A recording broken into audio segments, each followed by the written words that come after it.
Maverick News presents The Rick Walker Show.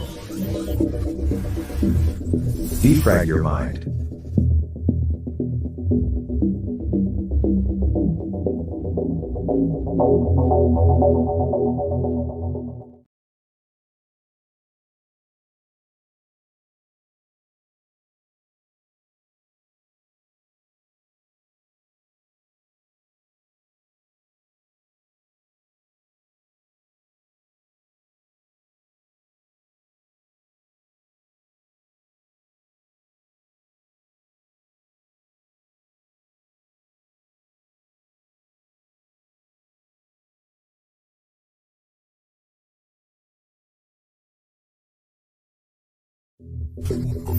Maverick News presents The Rick Walker Show. Defrag your mind.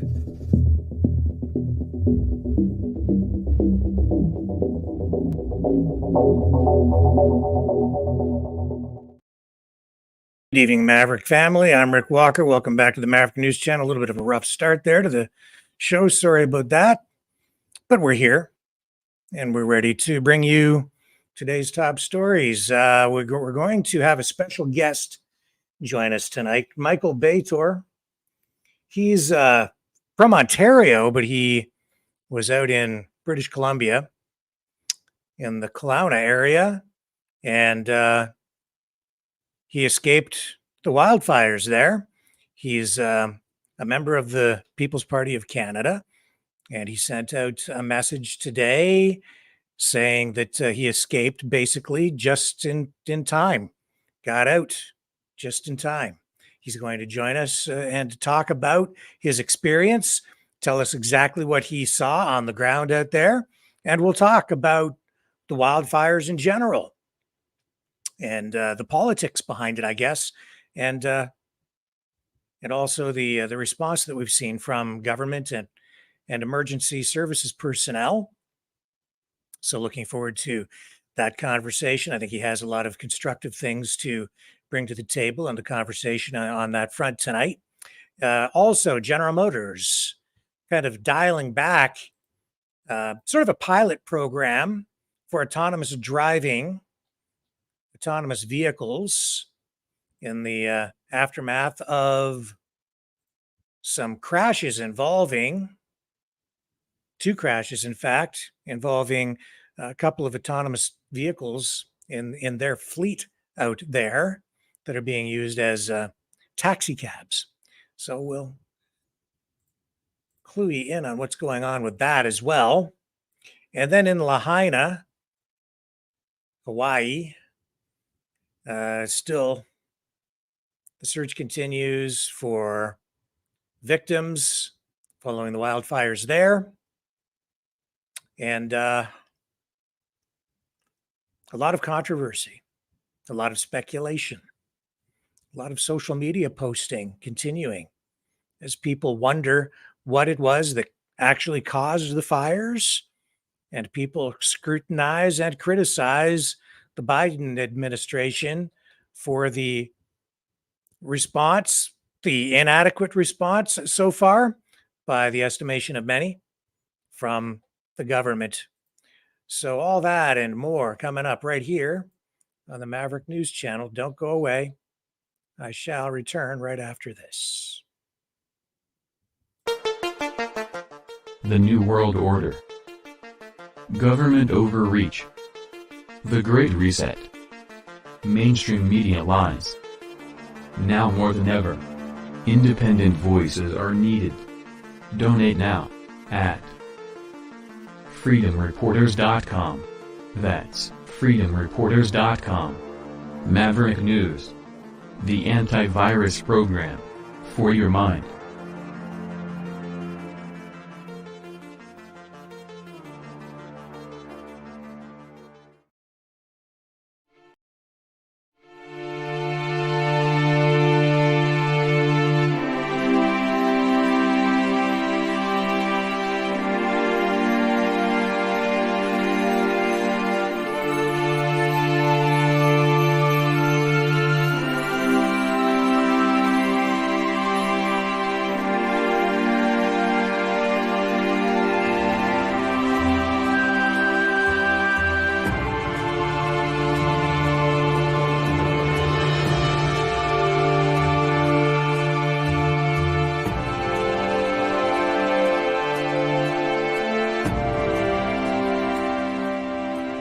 Maverick News. The world is watching.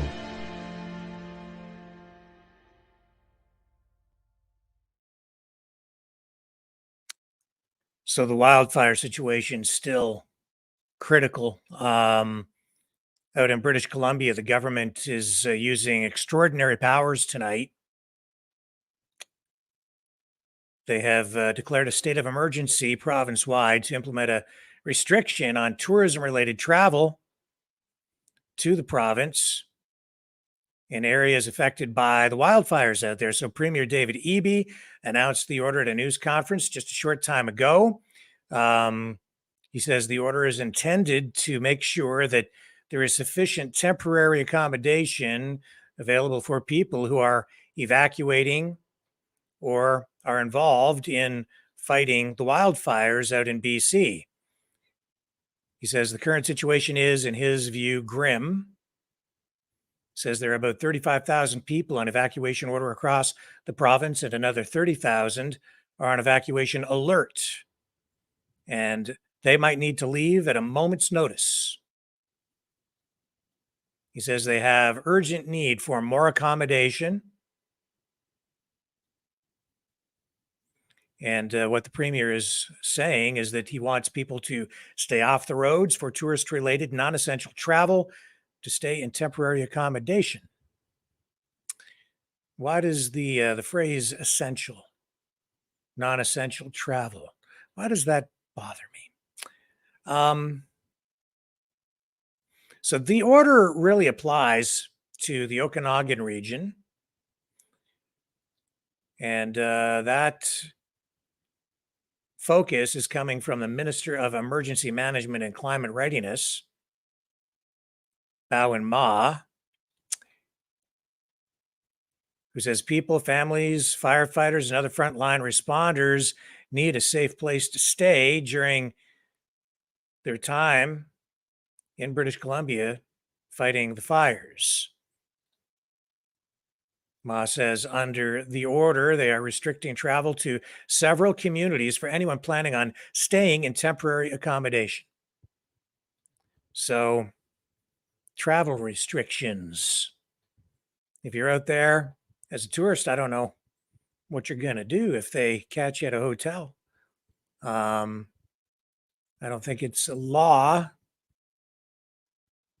Says, let me be clear, temporary accommodation in the areas I have listed are no longer available for non-essential visits. If you do not need to travel to these areas for essential reasons, we need you to change your plans. She says that those who are currently vacationing in the area need to consider cutting their visits short in order to free up more space. And I'm turning my phone off. I shouldn't even keep it with me when I'm when I'm doing this.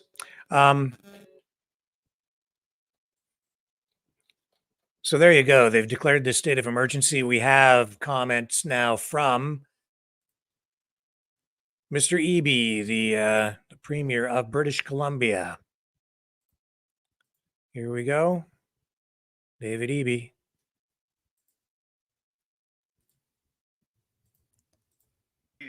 Know that right now we are facing the worst wildfire season in our province's history.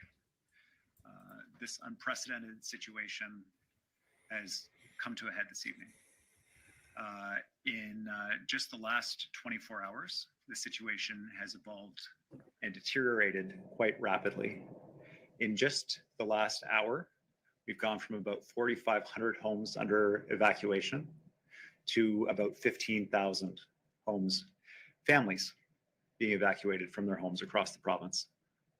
We have tens of thousands more across the province on evacuation alert. Tonight, as a result of this rapid deterioration, we are declaring a provincial state of emergency to ensure that we have rapid access to any tools that we may need to respond to this situation. And these tools are necessary to support communities, to support families, and support those brave frontline workers who are battling the fires in our forests and in our communities. There are some steps that British Columbians can take to assist our brave firefighters and our brave first responders. We need British Columbians to stay alert, to be prepared for evacuation warnings and evacuation alerts. If you get an evacuation order, please leave. I spent the day speaking with community leaders, First Nations leadership across the province in affected areas. And one of their core messages is, please don't put firefighters at risk by staying in your home if you're under evacuation order. Please don't travel to affected areas. Only essential travel. We need roads clear for first responders, for emergency crews, for evacuees, and we need accommodation available as well. The situation is unpredictable right now, and there are certainly difficult days ahead. If there's a silver lining here, it's that we know that under stressful times, under difficult circumstances, British Columbians rise to the occasion. British Columbians are generous, compassionate, and resourceful, and we support each other, and we're going to keep doing that work. As a government, we're going to be here to support affected communities and families across the province, those parents who are comforting stressed out kids, those firefighters who are on the front lines, saving homes, saving communities, battling forest fires, those people wondering about what the future is going to look like in the next few days. The government will be there, and British Columbians across the province will be there for you. We can and we will get through this together. Thank you very much. Now I'd like to turn over to the Minister responsible, Bowen Law.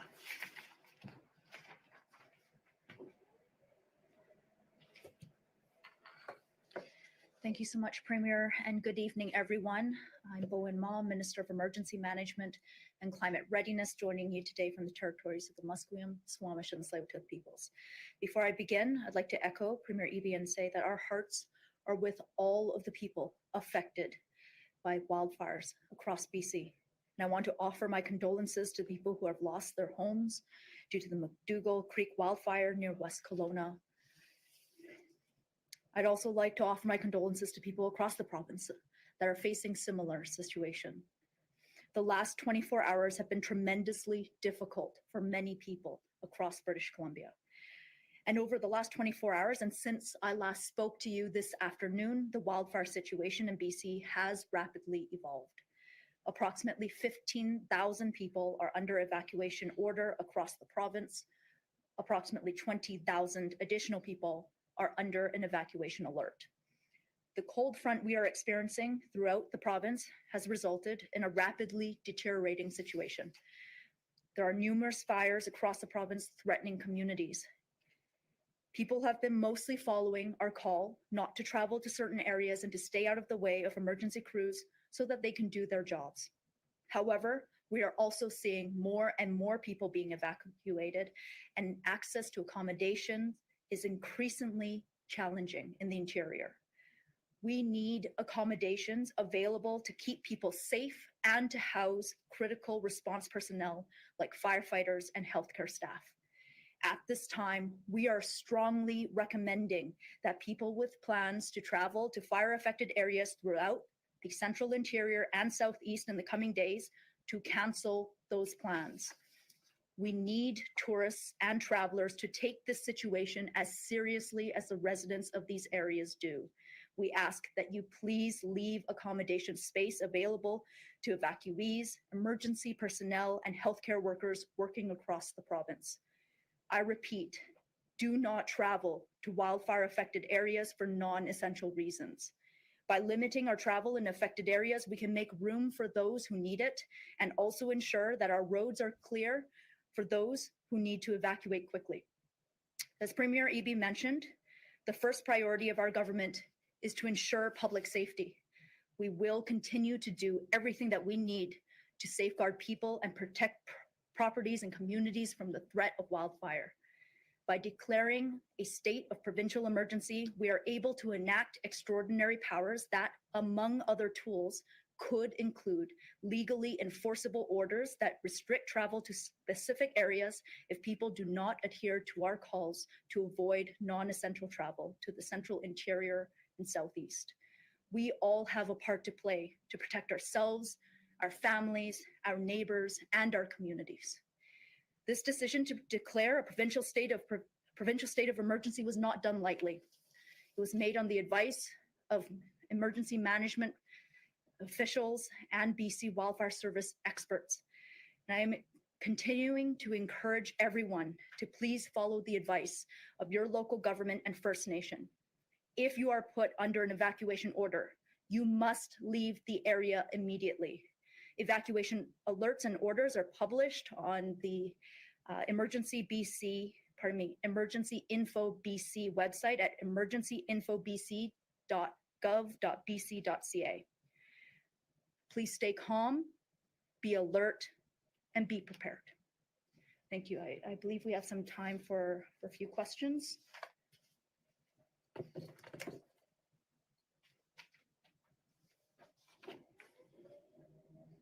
Thank you for joining us. For the reporters online, please press star one to queue. You'll be reminded to ask a question. We're going to start with Richard Sisman from Global News. You'll be able to take one question and one follow-up. Go ahead, Richard. Premier, why not use those powers of the state of emergency now and ban people from coming here to Kelowna in order to ensure that you have those rooms? And how worried should people in this community be, but also in other communities in British Columbia as we see these conditions deteriorate? The situation has deteriorated quite rapidly, and we're relying on the advice of the frontline officials that are on the ground right now in terms of the tools they need to get the job done. If they advise us that they need an order for essential transportation only in these regions, then Mr. Ma and her team and our government will not hesitate to issue those necessary orders. Right now, they want us to be prepared. They want us to have those tools ready for if we need them, because this is a rapidly changing situation. And Richard, I know you asked just one question, but I forgot the second half of your first question. How worried should people be right now, not just here in Kelowna, but in other parts of British Columbia? And that can be my follow-up. Well, I think what we're asking all British Columbians to do is to stay calm, to stay alert, to check in with media, to check in online about evacuation orders that may affect their area, to be fire smart, as we've been asking people to do all summer. This is an historic wildfire season for British Columbia, and we need people to do their part to make sure that our province comes through this as best as possible. If you have the ability to support somebody with storing an RV, with storing livestock in agricultural communities, if you're able to take in a friend or a neighbor that's under evacuation order to ease pressure on accommodation, please reach out and provide those offers to neighbors. This is the resourcefulness, the resilience, and the compassion of British Columbians that's going to get us through this. And I'll turn it maybe over to Minister Ma for anything she might add to requests of British Columbians.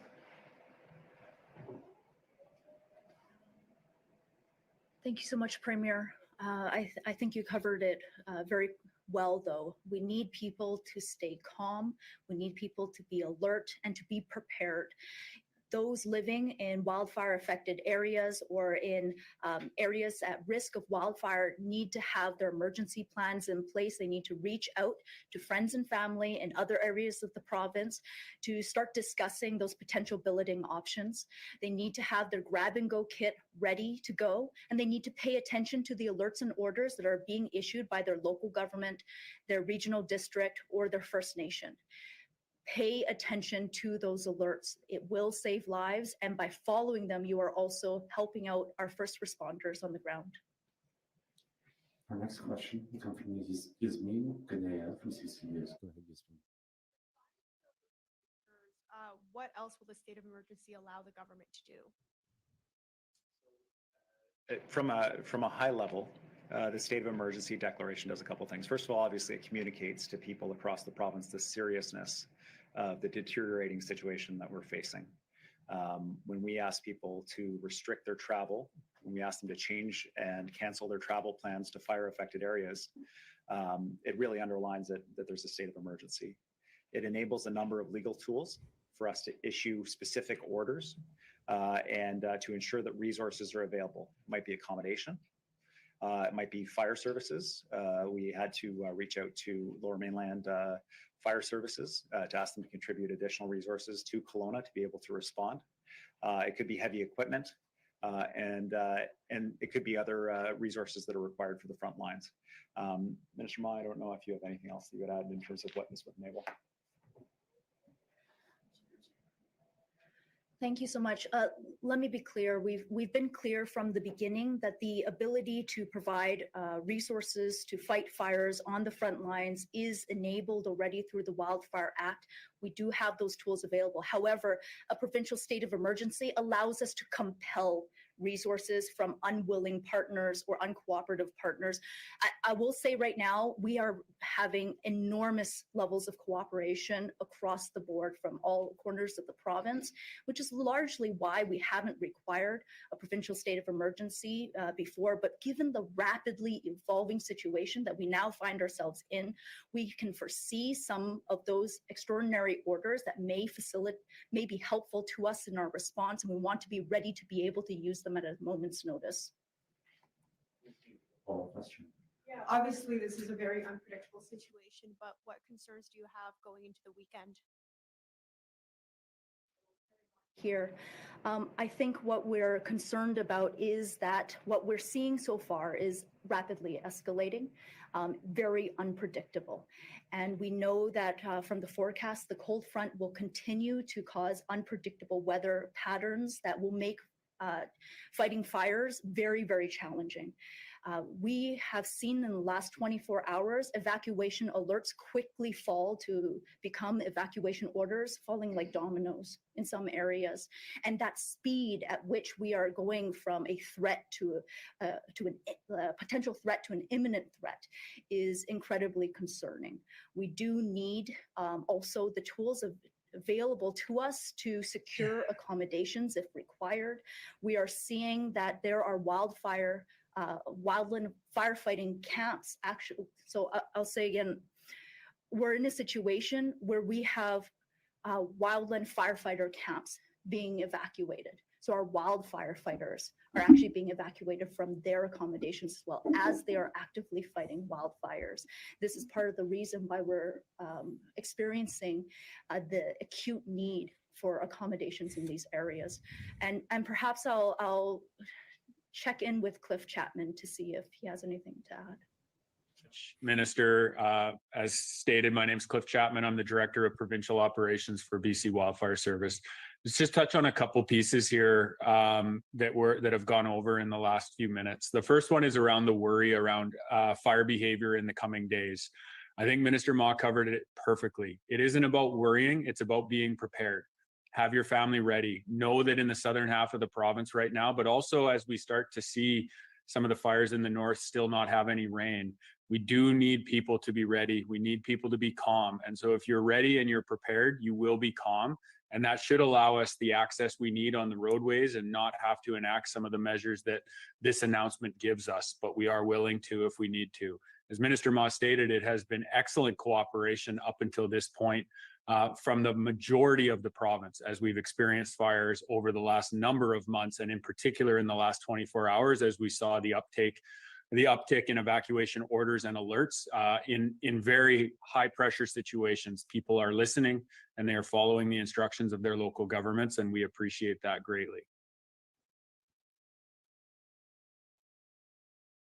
Our next question, we're going to go back to the phone lines for Brianna Charlebois from Canadian Press. Brianna, please unmute and go ahead.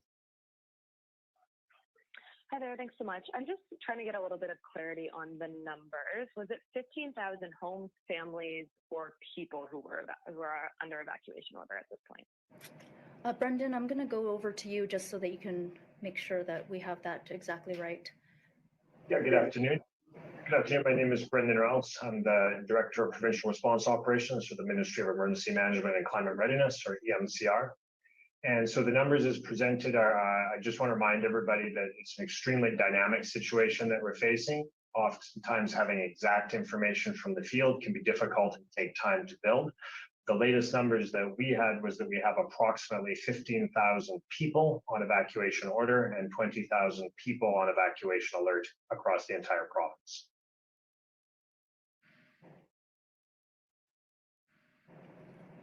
Brianna, do you have a follow-up question? Yeah, I guess what is in the immediate aftermath? Like, what are you hoping to get? Would that be help from other provinces and more international help? What is sort of the hope in the immediate future? Thanks. So we have been extremely grateful for the out-of-province support that we've already received and continue to receive, not only from the federal government and other provinces in the country, but international wildland firefighting resources that have joined us here in this province against our fight against a very challenging wildfire season. We continue to assess our resource needs from that place, and I'll make sure that Mr. Ralston has a chance to speak to some of those assessments if you have anything to add there.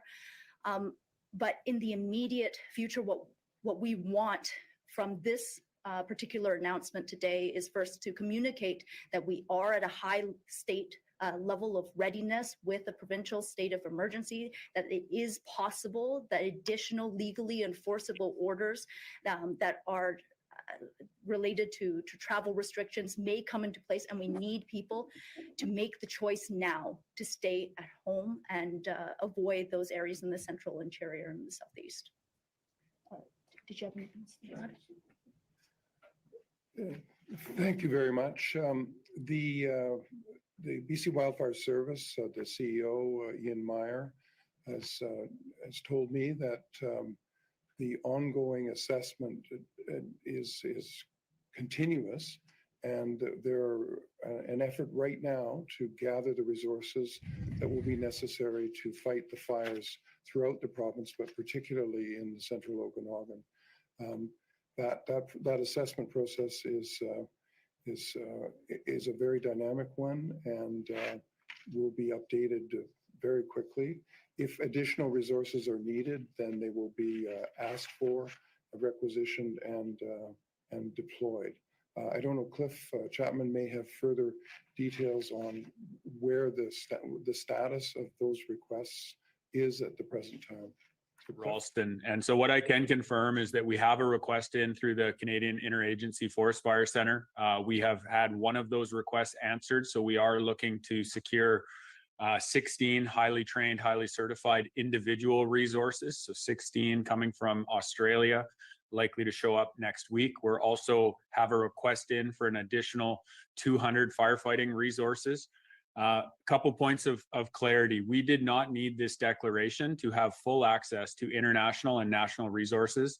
As we've seen for the last 3 months during this very challenging fire season, we have had the ability to request these resources, and we have been requesting these resources day over day and week over week. And obviously at this point in time, and I mentioned on the briefing yesterday, between BC and Northwest Territories, we are the two agencies in Canada that are at the highest preparedness level given our response needs.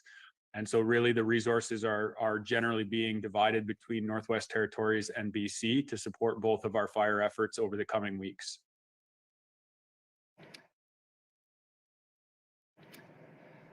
So that will bring to the end this press conference. I just wanted to wrap up by saying thank you so much to the firefighters who have left their families behind, who are on the front lines in communities right now, protecting British Columbians. We know you're tired. We know you've been working incredibly hard. We know you're putting yourself at risk to do this critically important work for British Columbians. We are so grateful for all that you do for us and all that we're going to ask you to do over the next few days. On behalf of all British Columbians, I want to say how much it means to us that you're out there and you have our full support. Thank you very much, everybody. I gotta tell you, Minister Ma doesn't seem calm. There she is telling everyone to remain calm, but she seemed like totally stressed. Maybe she was making me feel jittery and nervous just watching her. She's under heavy duty pressure, you can tell. And it doesn't look to me like she's, I mean, she got through it and didn't stumble or anything, but you could just sense the tension in her voice.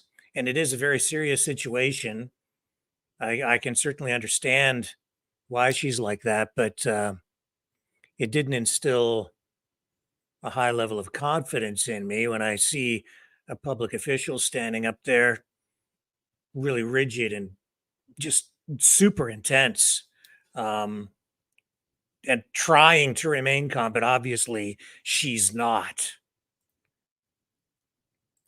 And I get it, man. It's a really serious situation, and that's because people are being well, homes are being destroyed, people are being evacuated, lives are in danger, and I know that in some places firefighters have been placed, in the path of danger because they have actually ended up kind of behind lines again, trying to get people to leave long after they were asked to leave, and they didn't do it.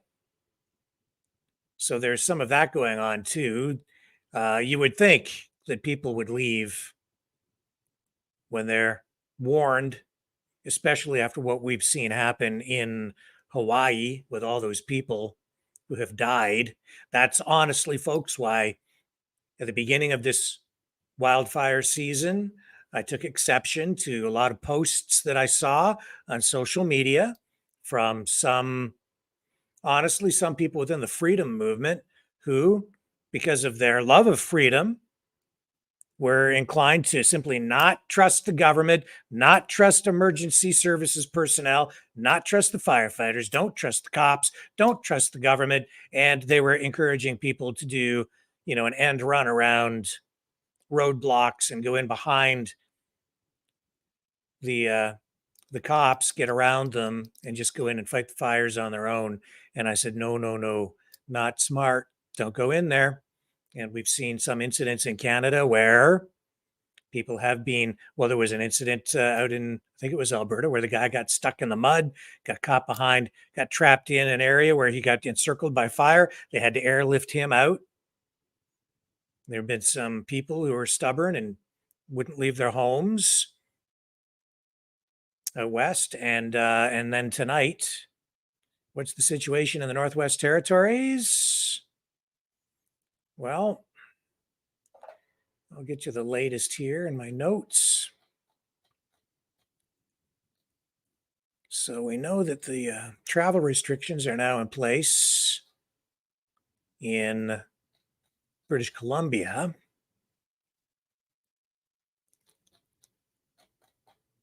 And that's BC.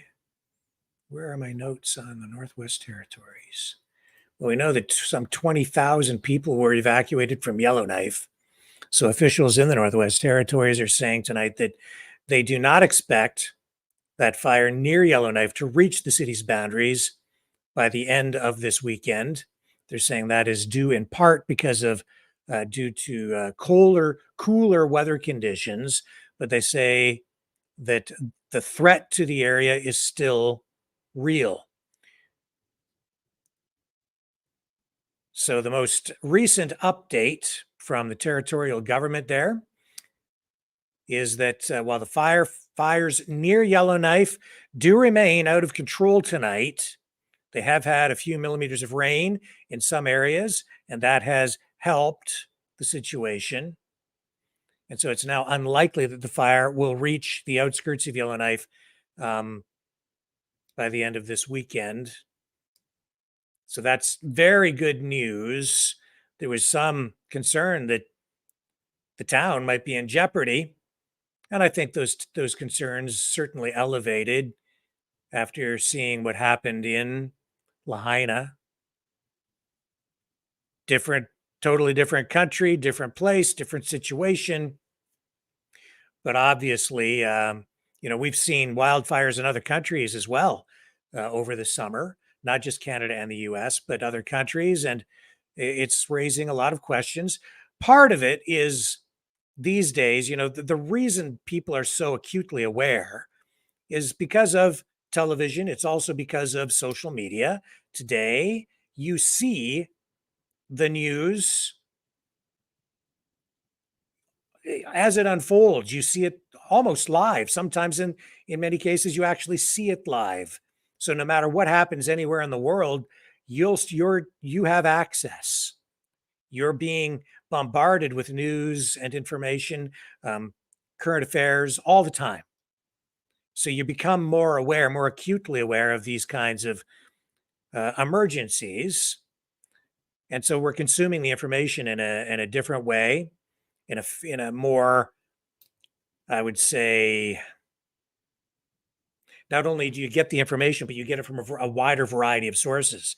Where you used to have, say, 13 television channels back when I was a kid, today you have 500 television channels and thousands of choices online as well. So whatever it is you're looking at, it's amplified, right? So it becomes something that's very much top of mind for people. That is absolutely one of the factors here in the way people respond to these things, because you get focused on a particular story, not to diminish the seriousness of any of these things.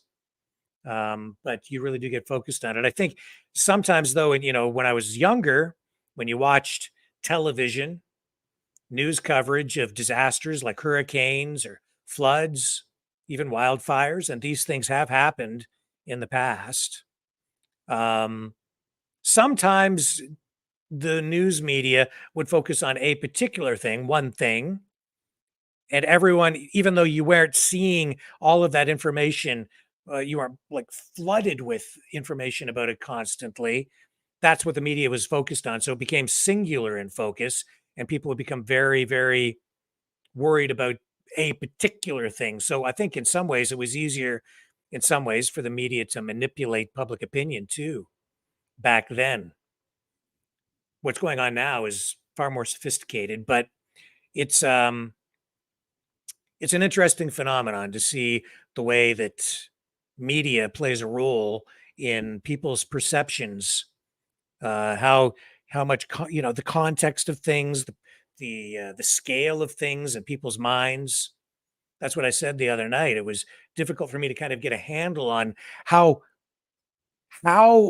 broad the devastation is in Hawaii from these wildfires, because when you're looking at the images, they're focused only on the destruction. You're not seeing other parts of the island where there isn't damage. So you see maps, and that gives you a bit of a scale as well. But knowing what I know about the way media works, it's sometimes misleading. Sometimes you mislead yourself when you're watching content and you're only seeing a certain perspective on things.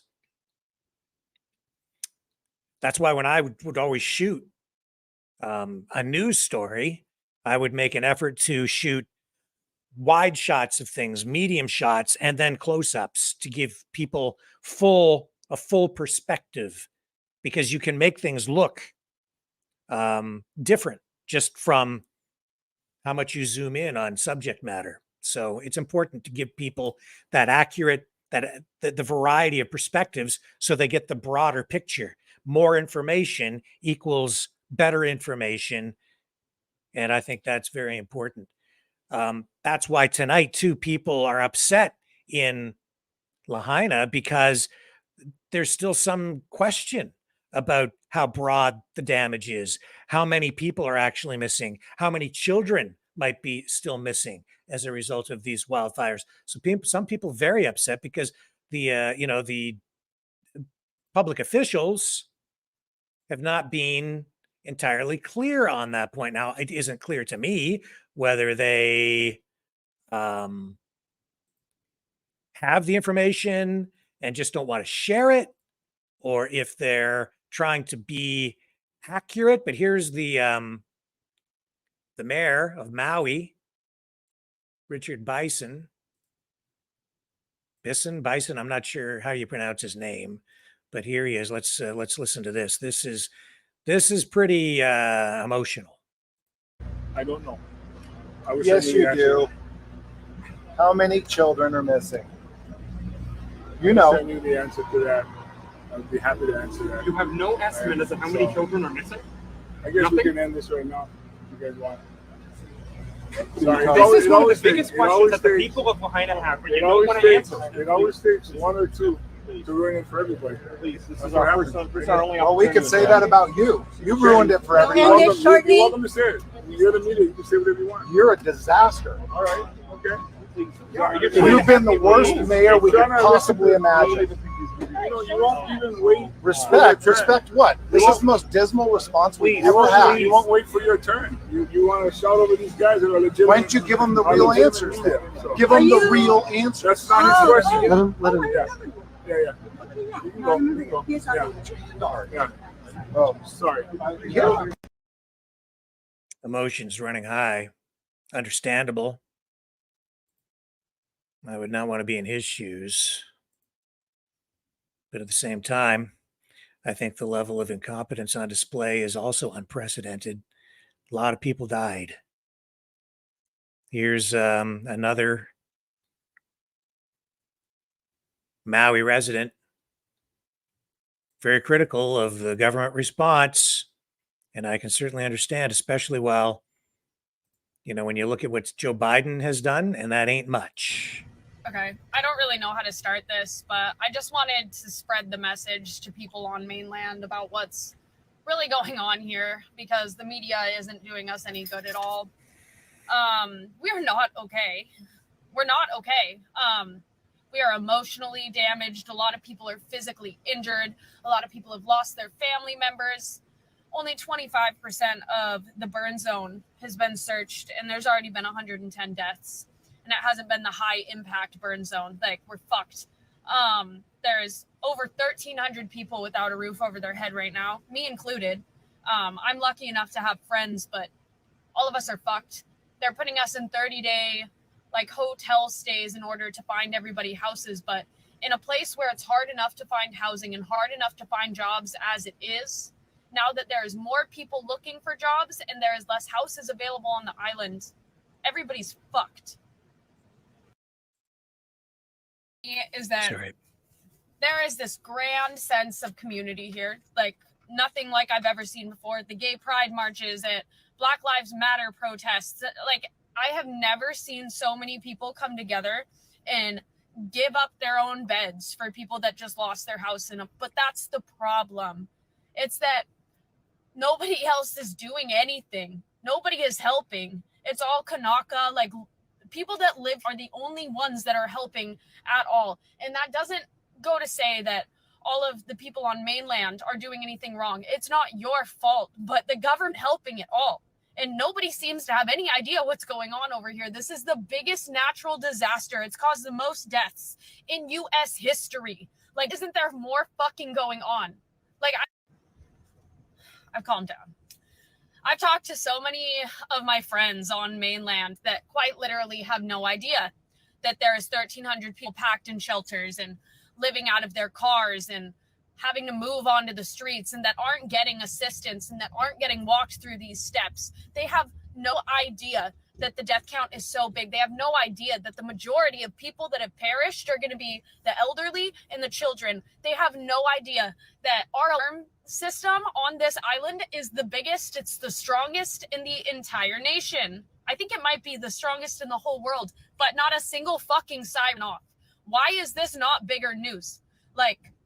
Our government fucked us, didn't give us any warning. We had to flee our houses. We lost fucking everything, and nobody knows.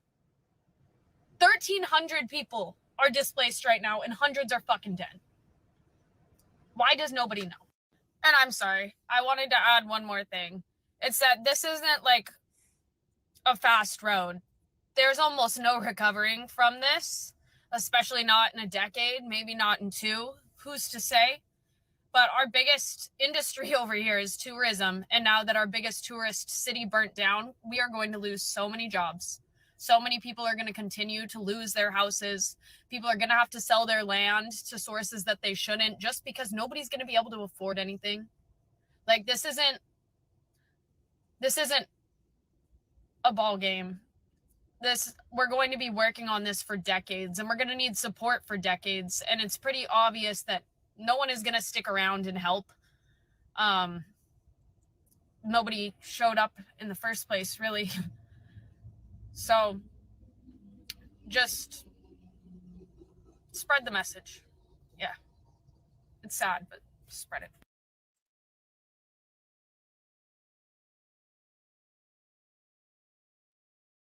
People will help. People are coming. Maybe not Joe Biden, but people are going to help. Man, that one got me.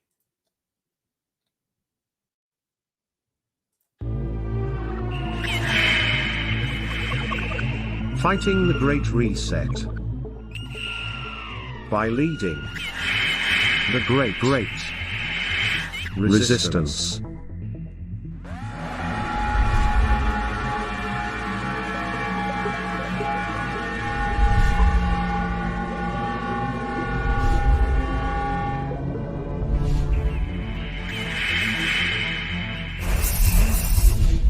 Maverick News. The antivirus programs for your mind.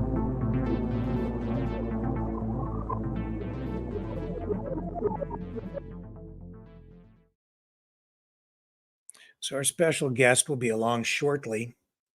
I'll just touch on some other news before we get back into the situation out there in Western Canada with the wildfires and our feature interview.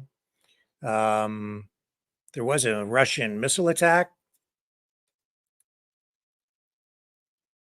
and that happened while Ukrainian President Volodymyr Zelensky went to Sweden this yesterday. That's his first visit to the country since the hostilities began in Ukraine just about a year ago. And so there was a Russian missile strike in the center of a northern city. There were some casualties. The war rages on. And the Swedish government says Zelensky will meet with officials from Harpsund, the prime minister's official summertime residence, about 120 kilometers west of Stockholm. That's about 75 miles. Zelensky will also meet with Sweden's King Carl the 16th, Gustav, and Queen Sylvia at a palace in that area. Sweden abandoned its policy of military non-alignment to support Ukraine with weapons and additional aid. The government says Sweden has provided 20 billion kroner, 1.7 billion euros in military support to Ukraine, including Archer artillery units, Leopard 2 tanks, CV-90 infantry fighting vehicles, grenade launchers, anti-tank weapons, mine-clearing equipment, and ammunition. Sweden has also applied for NATO membership, but they're still waiting for approval. So we'll see where all that goes. I think we'd be further ahead spending that kind of money on people and building. Personally, I don't understand war. I mean, I do, but I don't. Because it is insane. Enough of that.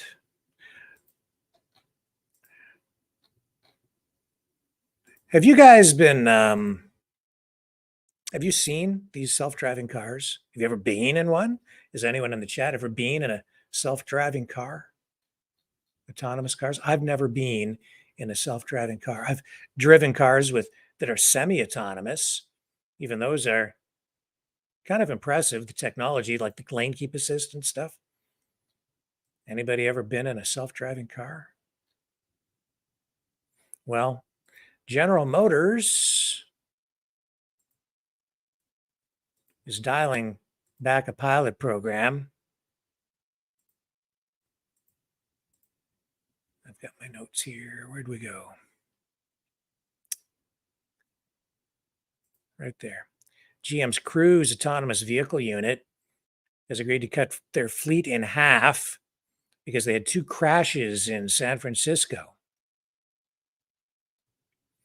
The State Department of Motor Vehicles asked for the reduction after a cruise vehicle without a human driver got into an accident with an emergency vehicle earlier this week. So the Department of Motor Vehicles is investigating. And I've got some footage of what it looks like. I mean, you've maybe seen video of this. What does it look like? Well, it looks like Knight Rider come to life, a car with no driver in it. So here's a cab. Will we live? Some guys going Will for we a die? ride in a let's go. driverless cab. Oh, wait, This I is think what we have it's to like. open it with our phone. So as I say, I'm dialing things back here a bit. Ready to ride. Start your trip from the tablet in the car. Oh. Started. So I don't know. I'm not sure exactly what they achieved by just cutting things back by 50%, cutting their fleet of vehicles involved in this pilot program. All right, Omar, you ready? But I guess it achieved something for them. Maybe, I don't know. So they're going to cut back by half. So they'll have no more than 50 driverless vehicles in operation during the day and 150 driverless vehicles in operation at night. So this comes a week after California regulators allowed Cruise and Google spinoff Waymo to operate autonomous robo-taxis throughout San Francisco at all hours, despite safety concerns from some people who point to recurring problems with unexpected stops and erratic behavior. Enjoy your ride. Self-driving on. So what else do I have to tell you about this? I'm just Trivia. going through. That's basically it. Obviously, they're investigating, trying to figure out exactly what went wrong with these two crashes. No, let's try But the technology continues to advance. 10 questions about music. And as artificial intelligence comes online and they combine AI with these autonomous driving, Music festival takes place in Golden Gate Park. these autonomous vehicles, it's going to reshape our society. That's why these car companies, folks, no longer call themselves automobile companies or automobile manufacturers. They call themselves mobility companies. They sort of changed the phrasing a few years ago, I noticed. Actually, going back maybe even about 7 years ago, maybe even a little earlier than that. So I guess what is the deal here? So the deal is that last Thursday around 10 p.m., the Cruise vehicle had a green light, entered an intersection, and was hit by the emergency vehicle responding to a call.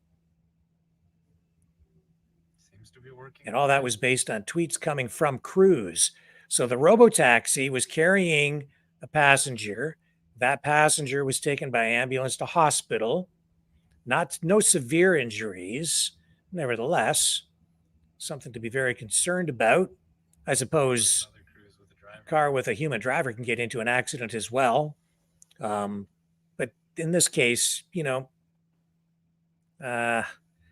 robo cars. So also on Thursday night, a Cruise car without a passenger collided with another vehicle in San Francisco. So that's 2 in one night. No comment from the fire department on this. So this robotaxi apparently did almost immediately identify the emergency response vehicle as it came into view. And then at the intersection, visibility, I guess it's hampered somewhat by buildings, and it's not possible to see objects around a corner until they are very close to the intersection. So this autonomous vehicle detected the siren as soon as it was distinguishable from other background noise, but not soon enough. So we ended up with an accident. Cruise vehicles have driven more than 3 million autonomous miles now in the city and have interacted with emergency vehicles more than 168,000 times just in the first 7 months of this year alone. Got a driver? No driver. So the company is going to work with regulators, local municipal departments, and see if they can find ways to reduce the risk of future crashes. What's going on here? We're supposed to be making And so a they're right. dialing things back, as I say, cutting the number of vehicles, autonomous vehicles in the area in half, while they continue to investigate That was weird. this situation. To make that right. The future has arrived. You're looking at it, and if you're a truck driver, you might want to think about a career change. Yeah, you're right. Or a taxi driver, or a limo driver, or a delivery driver. If you make your living driving, you might just find yourself on the chopping block, obsolete sooner than you know. This technology, as I say, it's expanding at an exponential rate. It was just a few years ago that they started testing this stuff, and they are using it now on a limited scale in larger cities, but it's coming to your town too.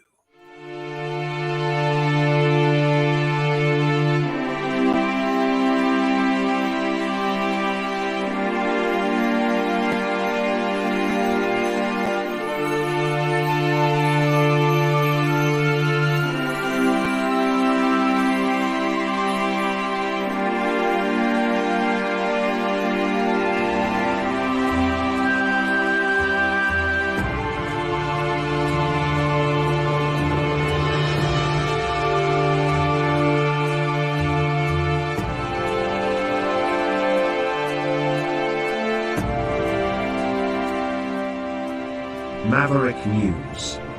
The world is watching.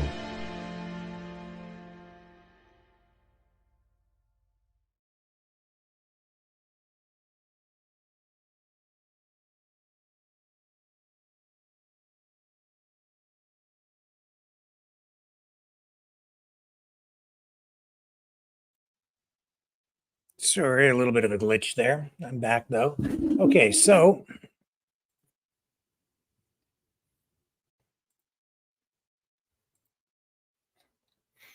let me see what else I have for you here tonight, folks. Nissan also recalling 236,000 cars to fix a problem that can cause a loss of steering control. The recall will cover Sentra compact cars from 2020 to 2022. Tie rod ends. That's the problem. Nissan says that documents posted by the National Highway Traffic Safety Administration, these documents say if the tie rods become bent, they can break and affect the steering, increasing the risk of a crash. So if your steering wheel is off center or you feel vibration, dealers will inspect and replace any bent or broken tie rod ends. Excuse me. And they're coming up with some sort of new design that will replace the tie rod ends on both sides. No cost. It's a precautionary thing. I think it sounds more serious than it really is. Nevertheless, safety first. If you have one of those vehicles, you might want to check with your dealer or the company and get your vehicle looked at, because they will take care of that at no cost to you. Hurricane Hillary, another disaster. It's brewing out there. Oh, and I should also show you, Biden. Here he is right here on vacation. Still has not been to Maui. But tonight, taking another vacation, landing in Nevada. Isn't that fantastic? Nice work if you can get it. There he is. Presidente Biden. And another vacation in Nevada. Goes on a lot of vacations, that guy. I don't know, man. Okay,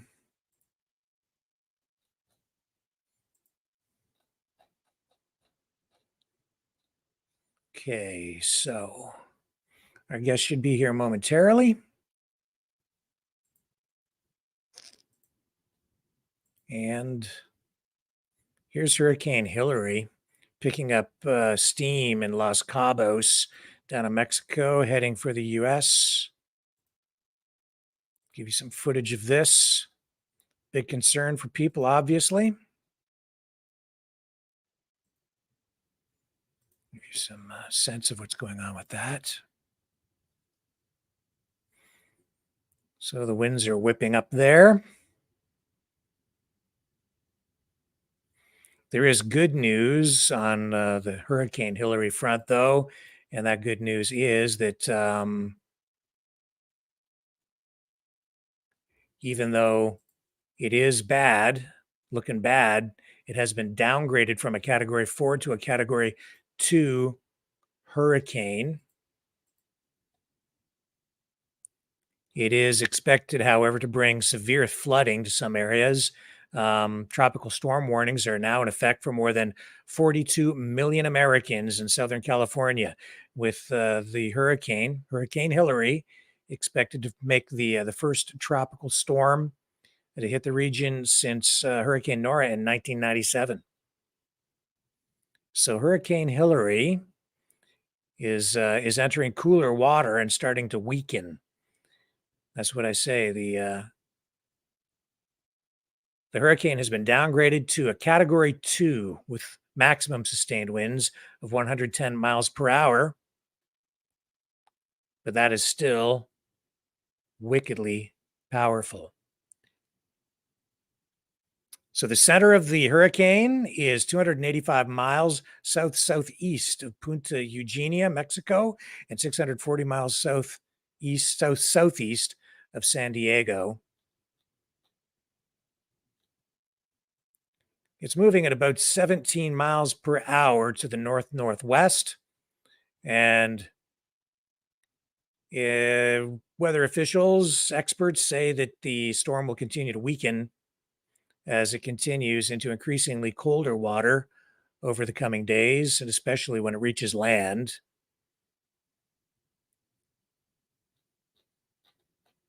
And yes, flooding is expected in many areas when it does finally make landfall. So everybody kind of keeping a close eye on that. Here's more footage of Hurricane Hillary in Mexico.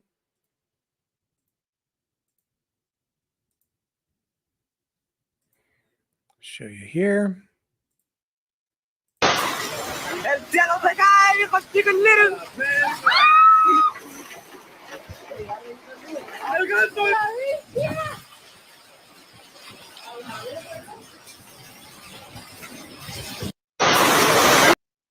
Wow. Very strong. But some people still keeping a sense of humor through it all. And I knew this was going to happen. It was inevitable, right? It was this had to happen. It just had to. Come on, you know what I'm talking about. Here she is. Here she is. Oh my goodness.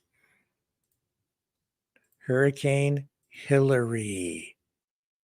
Yeah, you know what I'm talking about. Here she is. She's going to turn and face you, and you'll recognize this lady. 14 miles per hour, and forecasters say it will weaken again as it tracks parallel with the Baja Peninsula. Of course. 14 miles per hour, and forecasters say it will weaken again as it tracks parallel with the Baja Peninsula. 14 miles per hour, and forecasters say it will weaken again as it tracks parallel with the Baja Peninsula. Yeah, Hillary Clinton. Somebody, I wonder if anybody even thought about that when they named the hurricane. Do you think?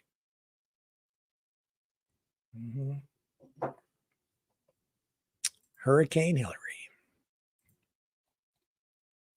So we're just waiting on Michael BATOR. He's the Burlington candidate of record for the People's Party of Canada. And as we told you, so he says he's going to be here to join us on the program shortly. And he'll be sharing his personal experience getting away from the wildfire out in Kelowna.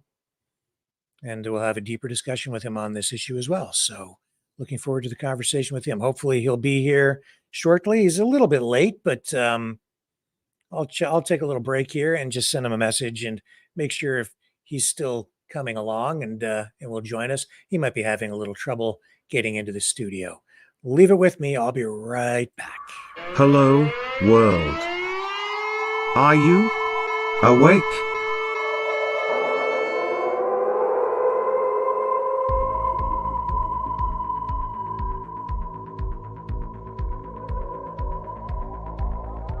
Uniting humankind by liberating millions of minds at a time. Maverick News. The world is watching.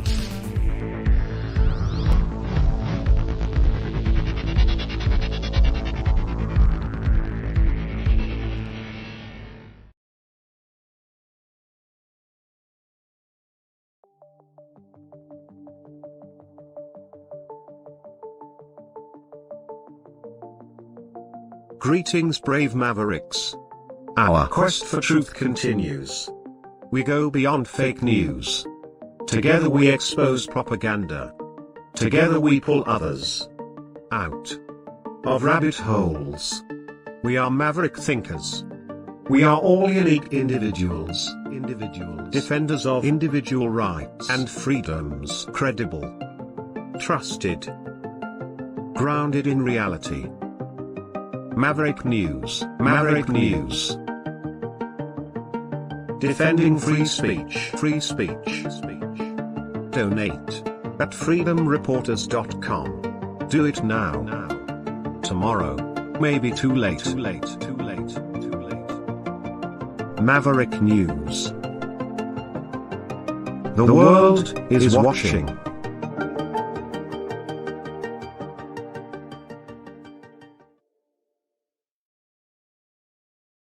Okay, so back to the wildfire situation. Michael says he'll be along shortly. I just got a message from him. He's just running a little late, but he will be here. So grateful for that. A Maui resident is calling out Joe Biden for ignoring Lahaina, in the aftermath and really still ongoing, this ongoing wildfire crisis. I hate to play a clip off CNN, but this is also heartbreaking and true. So let's listen to what this lady has to say. And it's really, and right now the Maui community is helping the Maui community. And it's really affected me because where's the president? He decides to come here this week, to come here next week. I mean, like, where aren't we Americans too? Like, we're part of the United States, but why are we getting put in the back pocket? Why are we being ignored? And Yeah, and if you go back and you look at the history of Hawaii and the way that it became part of the United States, I mean, it's kind of a sad story. And the people who live in Hawaii, the native Hawaiians, I think over time, or through history, they've largely been, not treated well, not treated properly. And right now they need help more than ever. So come on, Joe, step up. It's time. Do your job. That's what being president really should be all about. China has launched military drills around Taiwan. Why? Well, because of what the U.S. is doing in the area.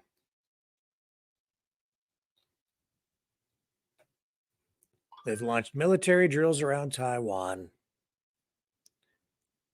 And it's being viewed as a serious warning to separatist forces, as it's being described.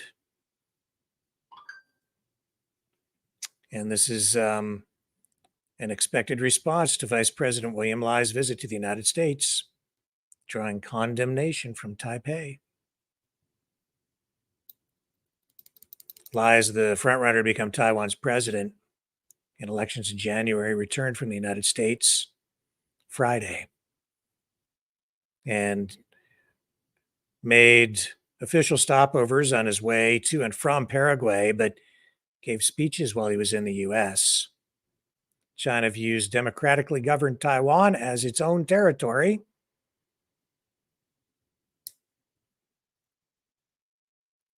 You know, it's Taiwan. The United States, you know, I think that, again, the stance they're taking on the situation in Taiwan is inflammatory.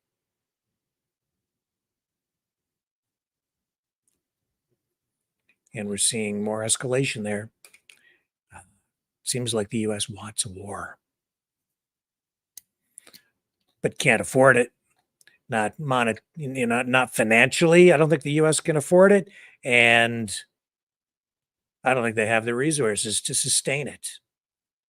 It looks to me like the U.S. and NATO are struggling to just deal with what they're dealing with in Ukraine. And, you know, when you're the biggest military and you have as many military bases around the world as the United States does, you know, it can be difficult to maintain your grasp on power. You know what I'm saying? The bigger you are, the more you have to control, the more you have, the more difficult it becomes to manage all of that, and the more costly. So China, again, kind of ramping things up there, escalating things. Things are not looking good. And again, let's take a little break here, and I'll just check on a couple of things while we wait for our guest to arrive. Should be here just about any minute now. Don't go away. I'll be right back.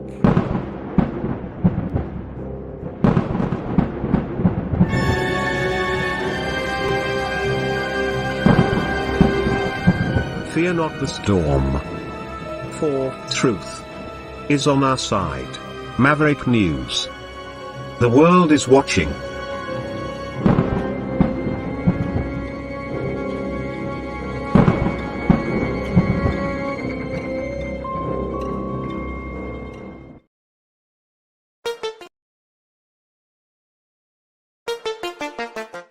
The New World Order. Government overreach. The Great Reset. Mainstream media lies. Now more than ever, independent voices are needed. Donate now at freedomreporters.com. That's freedomreporters.com. Maverick News. The antivirus program for your mind.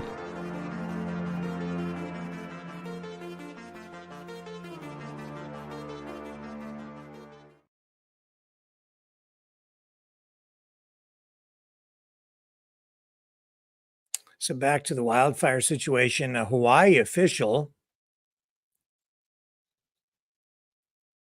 who has expressed concern in the past with equity delayed releasing water for more than 5 hours as wildfires raged, according to a new report. He says access to water should be predicated on conversations about equity.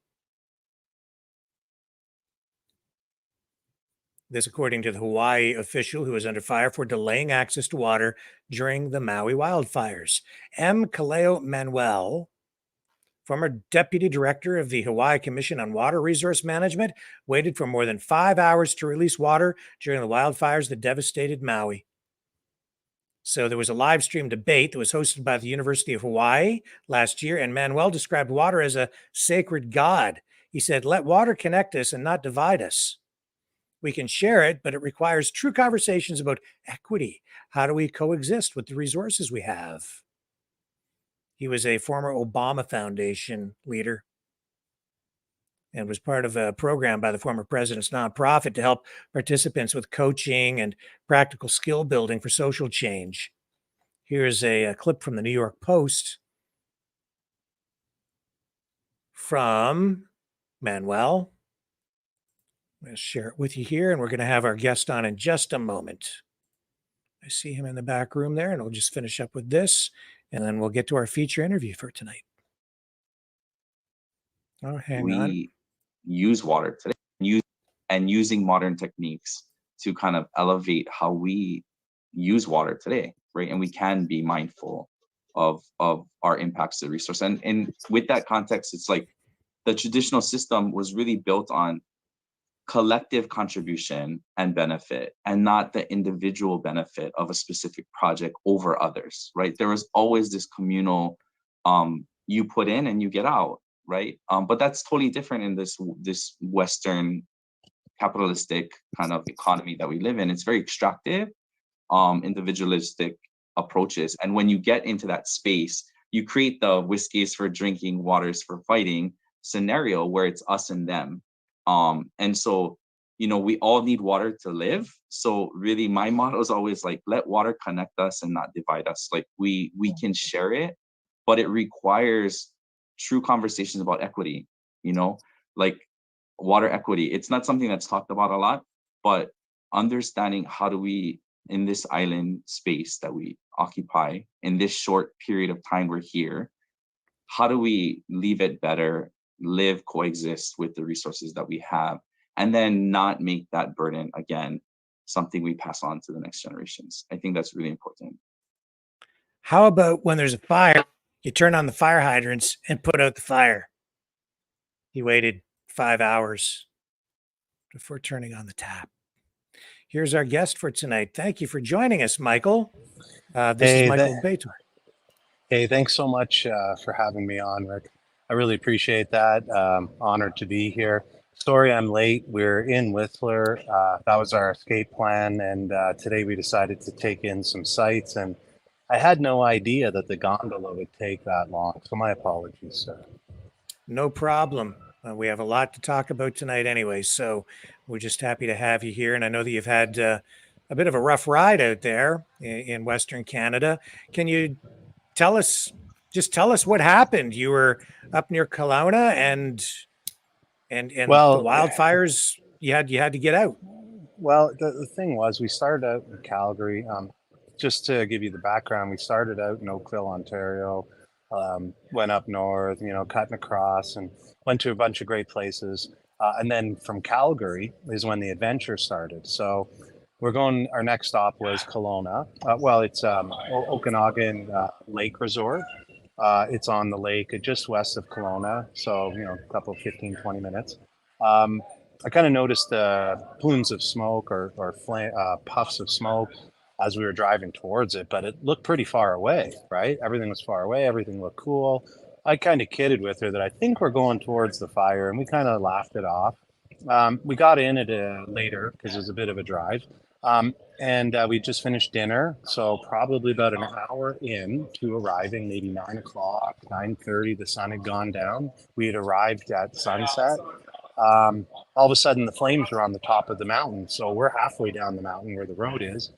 And then you go down to the beach. So, you know, we were on the middle there and all the houses are like villas on the mountain.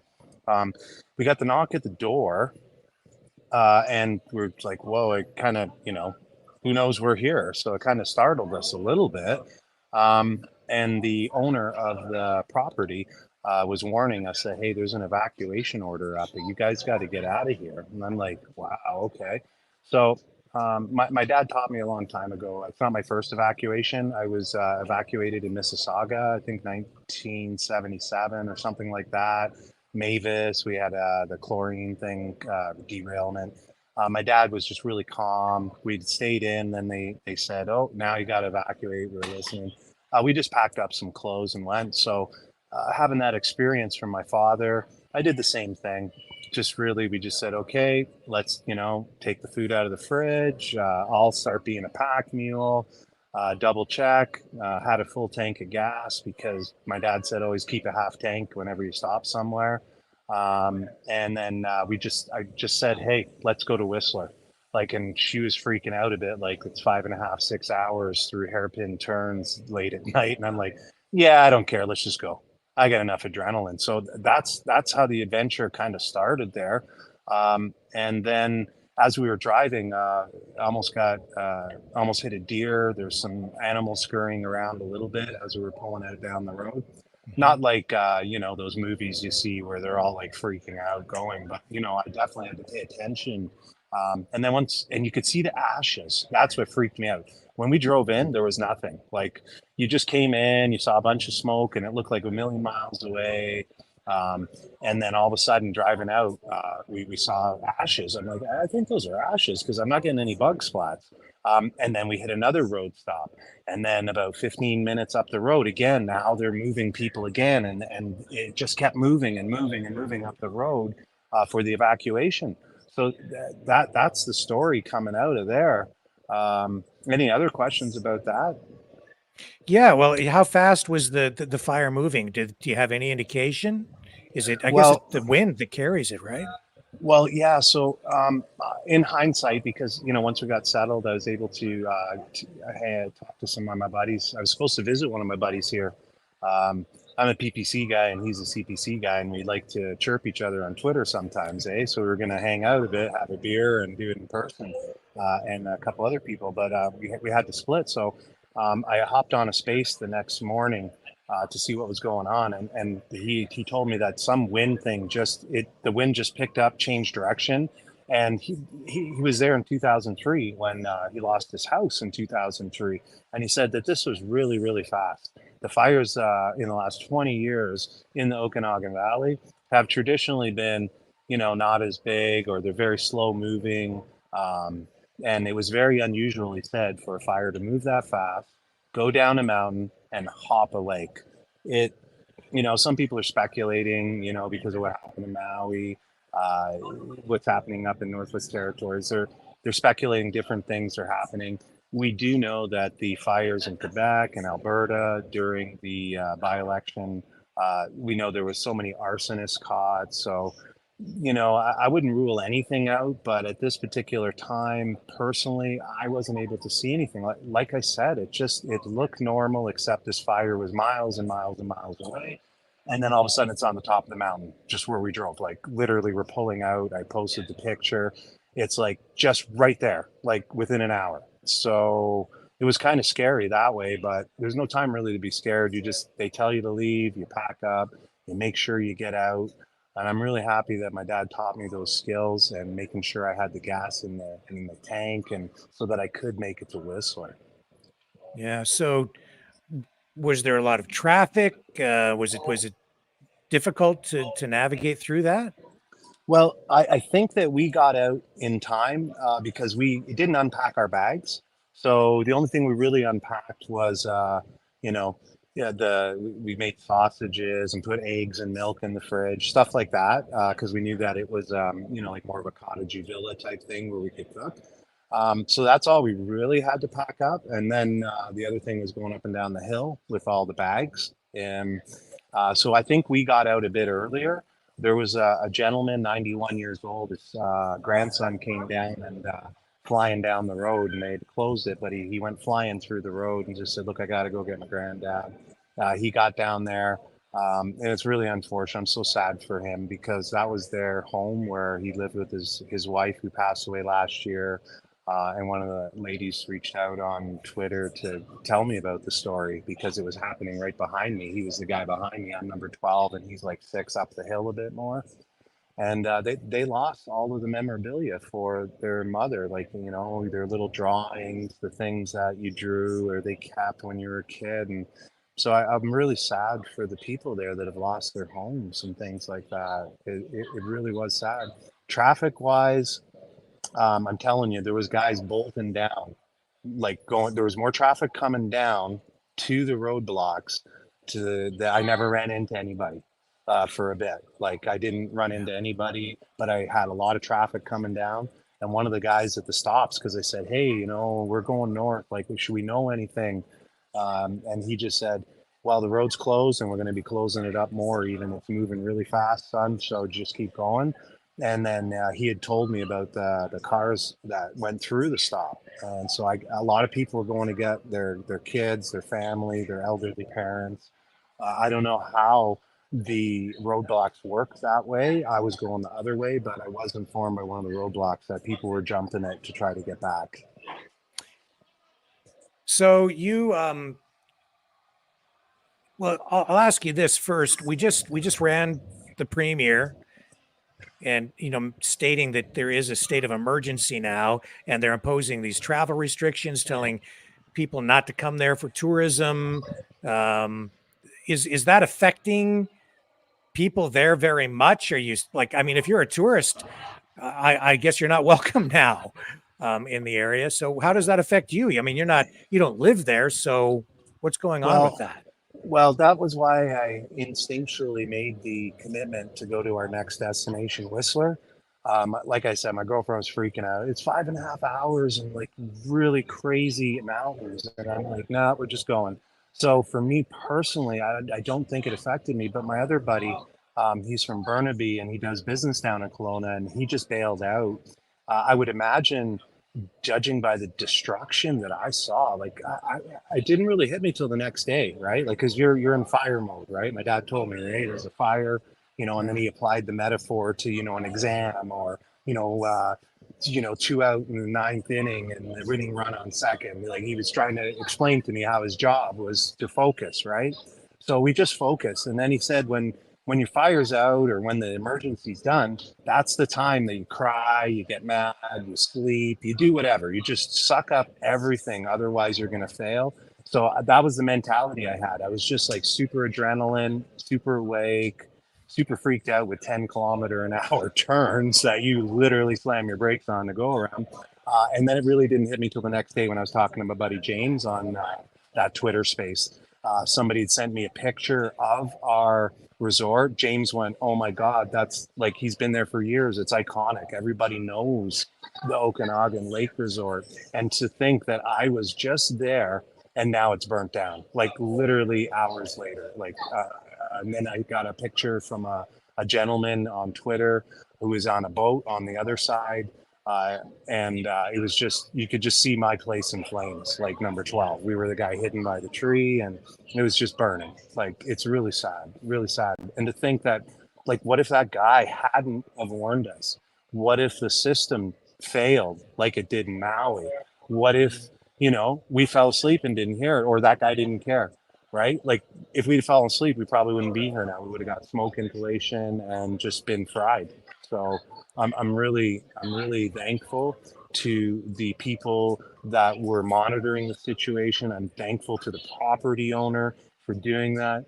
And my heart goes out to the people. And it's such a beautiful resort and such a rich history. To have that all taken away, I mean, it just makes you feel like crying. You really feel for them, especially the story the one lady told me about her dad living there and losing all the mementos from it. Yeah. And I in the email that you sent out today to the people on your mailing list for your PPC campaign and your friends, you talked a little bit about the possible causes of this. And when I'm on social media, I'm seeing on the one hand the mainstream media, some activists saying it's climate change that's causing all of this, and on the other side I see people saying no, it's the Klingons and a death ray from above. But I was glad to see a voice of reason come from you. I think you kind of you found the middle ground there, and maybe I can just get you to comment and give me your thoughts with regard to all of that. Oh, well, definitely. Thank you for asking that. That's another lesson I learned from my dad. And if you'd noticed in that newsletter I sent, I learned a lot of the things that prepared me for this from my father. And one of the other things that he said was, I remember saying something about the Russians during the Cold War and, oh, they're in Nicaragua, blah, blah, blah. And then he just scolded me and said the Americans are just as evil. They lie just as much. They both liars. They're both going to give you chunks of truth. And son, it's your job to put the pieces of truth and pick them out of the lies and try to put them together. So I know for sure, um, I mean, like after the last 3 years, who knows? Maybe we do have a Star Wars program that Reagan started and then it's all hush hush. I don't know. I can't verify that. And at the same time, you got these climate activists, and that I can pretty much verify is crap because, you can go look at the studies, you can see all the censored scientists, you can see the narrative. If you understand the lies of COVID, you're going to understand the lies of climate change. But I wanted to really address what I feel were the real causes of it. And I kind of picked my brother-in-law's brain. He's a fireman with Toronto as well. I think he's just currently figuring out his retirement now. But I was talking to him when I was in Manitoba, and everyone was freaking out, climate change, climate change, climate change. A lot of those fires were arson, 42 of them. Like, I'm not saying there's arson here, but these climate activists, there's even eco activists. Like, seriously, buddy? So your agenda, you're trying to sell a lie by actually propagating it yourself. So I tried to find the middle ground and say that, this activism, they're saying, oh, climate change, you can't spray for the spruce bugs, right? And you sit there and go, oh, okay, well, I don't spray for the spruce bugs. Now I'm losing all the spruce. And guess what? Now I've created a whole bunch of kindling for forest fire because, and then the other thing that we don't do anymore is controlled burns, culling the forest, going out there and getting the dead wood out, piling it up, burning it. The Indians were fabulous at this. And the other thing stupid with those climate, I don't know, I don't want to put them down too much, right? Because, everyone falls for stuff sometimes. But I mean, our forest fires have been going down for the last 20 years, right? And the other thing I'm noticing too is our funding for forest fires is now decreasing. So I thought I was paying money to help the climate, and you're rolling back all the things that actually help the climate, like spraying for the bugs that cause the dead trees, paying for the people to go through the forest and pick up the dead wood and burn it. You're not hiring enough people. You don't have enough water bombers. Like, I mean, I don't know what year it was, but we sent 3 water bombers to Brazil after we told the military that they couldn't have any equipment. And it just doesn't make sense. Those 3 water bombers should have been stationed in Alberta like they asked for it. And they could have been helping out in the Okanagan Valley or their own fire. My girlfriend's son, he's an aspiring fireman again. So he's been fighting, he's stationed out of Cochrane, and he was out fighting the Alberta fires. And I just think it's a real shame that people think from the city, they have no clue what's going on, that 80 to 90% of the fires are started by humans, carelessness, and 10% are started by weather, lightning strikes, unusual winds, things like that. It's usually just some guy not putting his fire out right, flicking a cigarette, doing something dumb like a controlled burn that isn't controlled. So I really don't think it's climate change. I think that's all a hoax. If you got sucked in on COVID, then I think you're going to get sucked in on climate. And it's our job to really educate the city folk and these other folk that just don't have the critical thinking skills, Rick. Yeah. So what about the people there? Are they finding accommodations for people? Are people, do people at least have a roof over their heads? Or what do you, are you seeing? Do you even know where you're at? Well, I was advised to go to, I think it was a Canadian Tire or a Home Depot, something like that. I can't remember right now at the moment because I didn't write it down. I didn't process it, but they did have some care centers, and I believe they were in Kelowna. And there's also Vernon above. And my understanding is yesterday, as I was coming to the gravity of just how fast that fire went, and that I literally was in the building that burnt down just 24 hours earlier, maybe not less than that, maybe 12, because we hardly got any sleep. And they basically had to move another one. And I'm so touched by this gentleman and the people on Twitter offering, right? They saw that, hey, I got evacuated, and people reaching out and saying, hey, I got a farm up in Vernon. Do you need a hand? Like, I got 30 acres, you can bring an RV, a tent, I really want to help out. And I'm really touched. And it gives me hope that the true Canadian spirit is still alive. That people can still be that compassionate, that can still be that smart.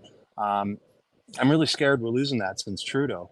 And it was really a great, great thing to see the people stand together, regardless of skin, color, whether you're rich or poor. Everybody just lending a hand where they could. That's what I've seen so far. Yeah, kind of like Canada again. Yeah, you know what? It's really sad you have to have a tragedy like this or 9/11 to realize the compassion. But if anyone attended Ottawa, you know, we still have the Canadian spirit of being tough, Canadian spirit of being nice, and the Canadian spirit of giving someone a leg up and feeding someone that needs it, and not being too proud to take the help yourself sometime when you need it too. So I was really proud the fact that the people there, and I can't even say enough, knowing that my father and what he was through, being a fireman and some of the things that he's seen, how tough it is to get out there for 12 hours at a time in flames, the way he looked and acted some days when I was a kid, I could just see him worn out. And I'm just really appreciative of all the first responders there. They're putting their lives on the line. They're putting their safety on the line so that you can be safe. So my thing is maybe we shouldn't have Pride Month. We should have First Responder Month. Like, let's start respecting the people that really deserve it and not some type of Marxist revolution racist thing. It just blows me away. So it's really great to see true Canadians sticking together here in Kelowna. And so what are your plans from this point? Well, our plans were to stay in Kelowna for about 3 days, and 3 days in Whistler, and then 3 days in Victoria. So because of the situation and not knowing if roads and how fast the fire was going, I didn't know enough about it. I just knew I needed to get as far away as I could. So our next stop is Whistler. So we're here today. We're going to leave for Victoria. Apparently there's a small fire there too, but I was advised by somebody that's from Victoria that's visiting here now that it's not that big a deal. It shouldn't be an issue. So we'll be on the island for the next 5 or so days. And then we're going to start heading back through the United States, hit Montana, Idaho, I believe North Dakota. I think there's something in North Dakota that PPC is trying to hook up with somebody. So I might get a chance to go down there and meet somebody to help make a connection. And then back to Windsor, and we're going to do a what do they call fundraiser for Saba Fira. I can't remember it. Savavisi, yeah. Savavisi. So anyway, so Savavisi, we've got this thing. We're going to have a space on the Thursday. You can follow my Twitter. You can follow Rick. I'm sure Rick's totally on top of it. And I'm really honored to be able to have the time and an invite to head out to the spaghetti dinner to raise some money. For the context of it, what I know, and you probably could explain it better, can you tell us a little bit about that fundraiser and this really heroic trucker? Well, he has legal bills, as some of the truckers do. I believe he was the last trucker to leave Ottawa, and he's facing charges. So he, and the funds were frozen by the government that were donated. So a lot of that money just hasn't found its way to the truckers that need the assistance. And that's what this fundraiser is all about, to help him cover his legal bills. Yeah, I think it's a really great what the PPC Windsor and the PPC or the Freedom Fighters that are putting it on. Really, it's going to take a lot of groups to get together, a lot of leaders to really make sure that we can hold the government accountable and to look after our own, right? Sometimes, you know what? It just don't matter whether you're Christian or Muslim. If they're sexualizing your kids, you stand up. It doesn't matter if I'm a conservative and you're a PPC guy or that guy doesn't vote at all.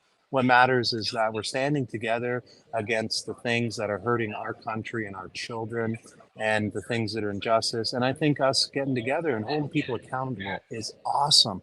And just to give the audience just a little bit more context, he was the gentleman that was dragged out of his truck and they beat the shit out of him. He was piss and blood the next day. They dropped him off in the middle of nowhere, right? Okay. And then I remember around the same time, we had eco terrorists causing over $2 to $3 million with tomahawks and hatchets and axes and blowing shit up and nothing. They don't even know where they are. Hey, and they can't find all of the COVID money, 600 million or whatever the values are, but damn, I can find that single mom in BC who donated $20. So it's going to take a lot of us to hold these people accountable. I hear what you're saying. Michael, is there anything else you'd like to add tonight or think that I might be missing? No, I think you've caught everything, and it's such an honor to be on the show. And I hope to meet you when I'm out there in Windsor. That's for sure. Really a great experience, great show, and thanks for your patience while I have never been to Whistler, so I was like, oh, hey, we should go on the gondola, honey. Yeah, that sounds great. And then I'm like looking, going, it's more than an hour, honey. So thank you so much, sir. No problem. I'm privileged to have you on the program. Thank you for taking the time tonight and sharing your experience and your perspective on this. It's my pleasure. You have yourself a great evening, and to all your listeners, you guys have a great evening, great weekend. Thanks so much for having me on. All right, and just one last thing, Michael. Yes. You're the PPC candidate for Burlington, correct? So Yes. how can people find you if they want more information, especially people in your constituency, in your riding? Well, the best way you can find me is to go to my website. It's Michael, spelled the traditional way, Michal. And my last name, even though I pronounce it BATOR like all the other Canadians, it's actually BATOR. It's Polish, so it's BATOR. .com, and then it's the same on Twitter. It's Michael Bator 6, Michael Bator 6 on Facebook. But if you go to my website, you can just click anything, find the rumbles, you can find my email, stuff like that. And hey, Rick, thanks a lot for letting me do that. I almost forgot. My pleasure. Thank you, sir. You have a great night. You too, sir. Bye, everybody. Take care.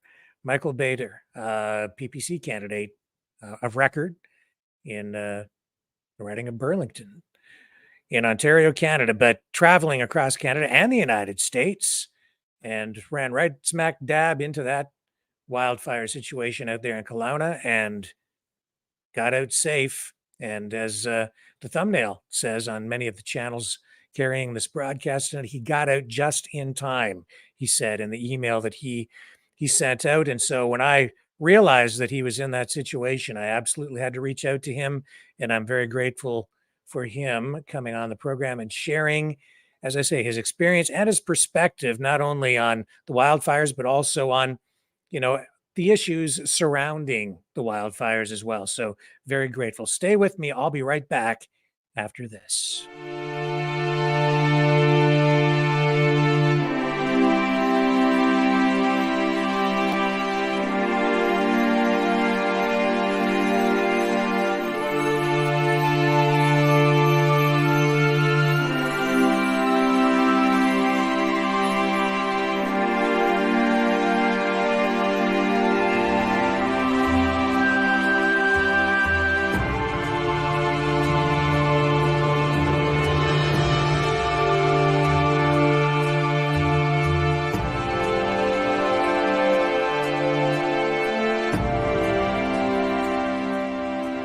Maverick News. The world is watching.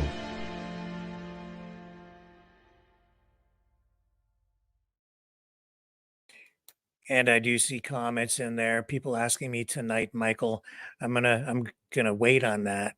We'll do it the next time he's on the program.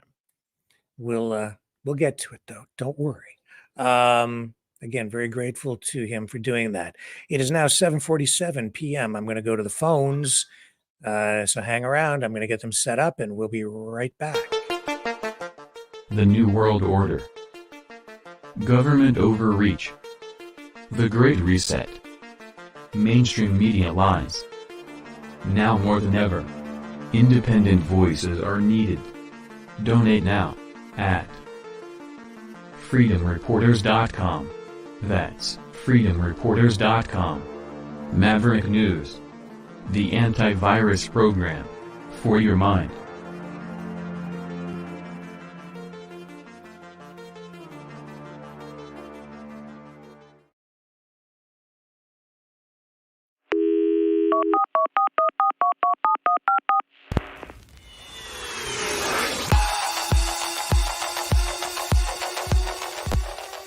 Join the conversation.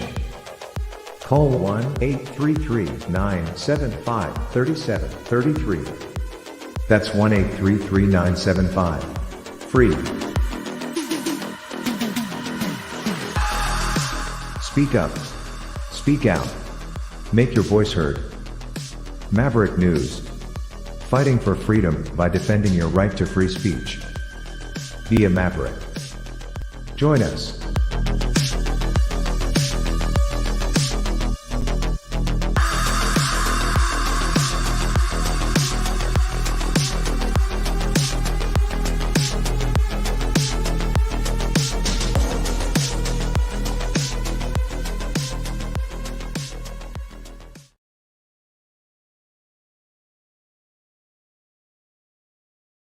Before we get to the phones, I'll just remind everyone that you can support the channel by donating at freedomreporters.com. Freedomreporters.com. Takes you to the PayPal page. You can also donate by sending in Rumble rants over on the Rumble channel if you're subscribed there. It's important that we get people to subscribe on Rumble because we are being censored and suppressed, and you know the drill over on YouTube, Facebook, and the other censorship platforms. In fact, I never know anymore from night to night if we're going to suffer the wrath of the YouTube, Facebook censors. So please, if you haven't, consider subscribing on our Rumble channels. And we are broadcasting on both of our main Rumble channels tonight. You can also donate at maverickdonations.com. That's the Give, Send, Go account. You go over there and we've got a page set up. Great people at Give, Send, Go, Christian-based organization. And super nice. They send out very nice emails to their to the people that set up accounts with them. And they call you and pray for you.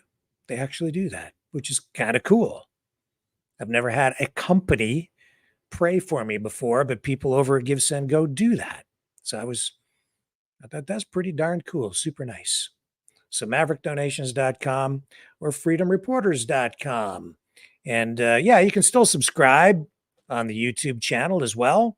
Our YouTube channels, we're on several of those and on various other platforms as well. And we're broadcasting. Thank you to Kevin Michelizzi for allowing us to combat censorship by sharing his platforms on VK and YouTube and some other platforms, and to Lori for also sharing her access to her channels. And she has a new Facebook page set up, so you can subscribe to her on there. And I should also tell you that we have a great Strange Bedfellows lined up for you tonight.